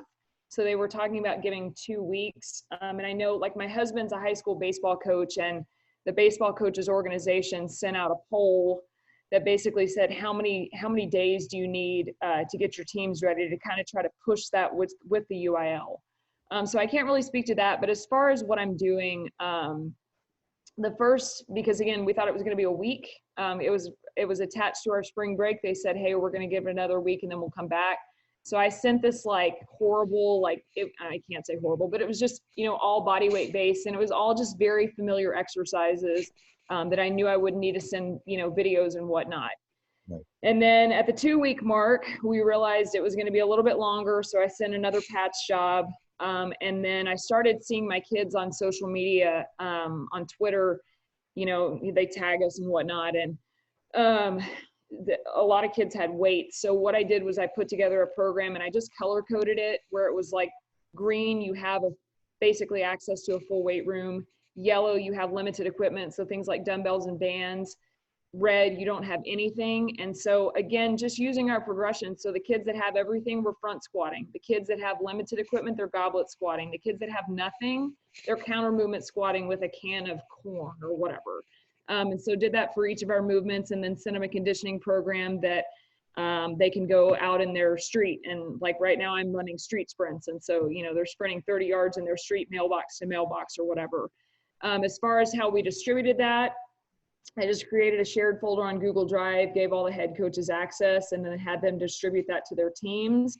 And then from there, that's kind of where I'm blind right now as to what's going on, is that it's all happening through individual team Zoom meetings, and position coaches communicating with players and that kind of stuff. So yeah, it's one of those deals where, and even at the college level, I was never huge on, you see a lot of people pass out these massive packets that are just beautifully written summer programs for their incoming freshmen and stuff. And, I'd send workouts out, but they were pretty simple and basic, because I feel like in the same situation here, I don't want to hand them something that they feel overwhelmed by. because if they feel overwhelmed, they're already overwhelmed by having to be online learners, and a lot of them are having to work and take care of siblings, and they're in a totally different situation. So if I give them something that's even remotely scary, it's not going to happen. So try to keep it really simple. Great. Thank you. Yep. Hey Jonah, I have one for all the strength and conditioning coaches Yep. that I've always been thinking of is we warm our teams up before we practice, we warm our teams up before we play in games, but then we just come out of halftime and we just like start playing. Like, is there anything that's being done with like educating us as coaches as to like halftime's 15 minutes, when we should get our teams back on the court, what we should kind of try to do to get our athletes warmed up again so that they're ready to compete, and also prevent injuries starting the second half? Yeah, I'll jump on that a little bit, Tommy. I mean, that's kind of question that I fight in my head as well. Also, too, like I know, like in the college setting, we'd warm up, go sit down, warm up, go back in the locker room, coach would talk. Then we go up, sit down, or whatever, stand up, have national anthem, starting lineup. We'd warm up and cool down and warm up and cool down. So that's like always something a little different in the NBA level. But that was something that always kind of I never really fully understood as well. One thing that we did that I read on a little bit this year, what we did with the Pacers is we would turn our temperature for home games. We would turn our temperature up in the locker room about 3 degrees. So it was a little warmer when they come in at halftime, so that we could keep the body temperature in that a little warmer. And then also experiment a little bit with like, your halftime nutrition, obviously like your quick fuel, stuff like that. We were little research come out with like honey was actually kind of had like less of a crash as opposed to like the simple sugars of Gatorade. And I'm not the dietitian, so not completely my diet of expertise. So I don't want to jump into that, but like Mitchell, I know you love the honey stingers. It was like a huge thing, or not a huge thing, but a better alternative for like some halftime intro nutrition. But then also, just turn the locker room up just a couple degrees just to keep it warmer, so that when they can get back out, they're still hopefully a little bit warmer. Cool. I may not be able to turn the locker room up, but I'll get some damn heaters from Walmart. So we'll make that work, Now, I don't know if that equated to more wins, playing better. Now, that kind of data, we'd have to actually go back and, start tracking that. I don't know. But I mean, like, think about it. But as the coach, we're always saying, like, last 4 of the first half, first 4 or last 5, whatever it's first 5 of the second, let's start off. And, like, if I can gain an edge there because my team is just ready to go more so than your team. I mean, look at the Warriors from, when they were in their heyday. What would they do? That third quarter, I don't know what the hell. They must have had their locker room at 10 degrees hotter because they come out blasting people, It was crazy. It's called Steph Curry and Klay Thompson. Yeah. I actually think a lot about that with players coming off the bench. Yes. So it's like I think like soccer doesn't do much, but they're a little better at it than the basketball community. And I think at least I don't know, general statement maybe, but there's probably a pretty consistent substitution pattern with coaches. So like if my backup point guard's coming in at, whatever, eight minutes in, like let's start warming up at 6 minutes in. Sure. So Sam, just to piggyback off that, one of my guys that I worked with, would have some tendon issues where if he went in cold like that, he was basically shot. Maybe couldn't even finish some of the games he played in. So same thing. Once we got on that schedule of knowing when he was going in, we would start warming up right after that 7-minute timeout. I'd go out in the hallway, dynamic warm up, hip glute activation, the whole 9. So that way, by the time, we get to that 3-minute mark in that first quarter, coach is looking for him to go in. We've been kind of in the tunnel warming up. Now, I mean, that's one individual guy. I don't know how you handle that with a full team, Tom. I'm sorry, I can't help you at that. The two things I mean, that's just kind of. Go ahead. The two things I would add, like if you watch the Spurs way back, Manu Ginobili was great at that under 7 timeout in the first quarter. He would do his sprint, shuffle, backpedal, sprint, slides, like Patty Mills does it still now.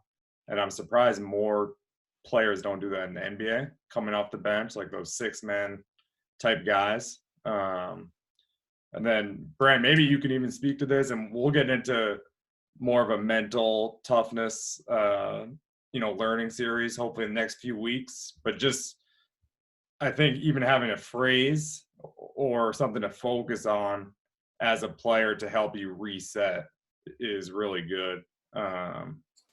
And, there's a lot of different techniques with that, breathing techniques or quick meditations that might be better done individually, or even as you're leaving halftime, let's take 3 deep breaths and visualize X, Y, and Z. But I think the mental approach probably doesn't get enough attention as it should, whether you're coming off a bench or starting, the second half. I mean, Sam, I've always wondered that about, like, why we don't look at soccer more. I mean, I get that we don't have the space, but creating something. I mean, even how they warm up. Like, I've really stolen how soccer warms up to try to do that for basketball. It's like they warm up like how they're going to play. And I think we're doing it more and more. And Sam, you always tell me how, like, you're always catching up in strength and conditioning because, for whatever the reasons you can speak about it. But I feel like we're warming up more like how we play, which definitely helps, tremendously. Sure. I think like soccer is in some aspects way ahead of basketball, especially in the European community, like European soccer to European basketball. And yeah, for some reason, like, at least from a European basketball is like really far behind, generally speaking, in that sense. But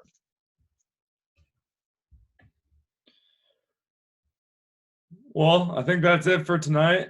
Thank you guys so much for attending and talking. I know for the basketball coaches, this one was a little different and probably got us outside of our comfort zones a little bit. But as we like to say, you got to get comfortable being uncomfortable. And like I started with, I just think that this is really the world that we live in, and understanding this world and how to work with it is just going to make you a better basketball coach. So presenters, if you guys want to, I'll email the link to this probably tomorrow. If you want to share your PowerPoints, great. I'll type up the notes I took, but share anything you want or don't. If you don't want to share it, that's also good. And let me know if anyone has any questions. I think you guys all have my number, so text me, email me. But I appreciate everyone. It was a really good session, I thought. Thanks, Jonah. No, thanks everybody. I appreciate all your time. Yeah. Thank you. Bye, everybody. Thanks, guys.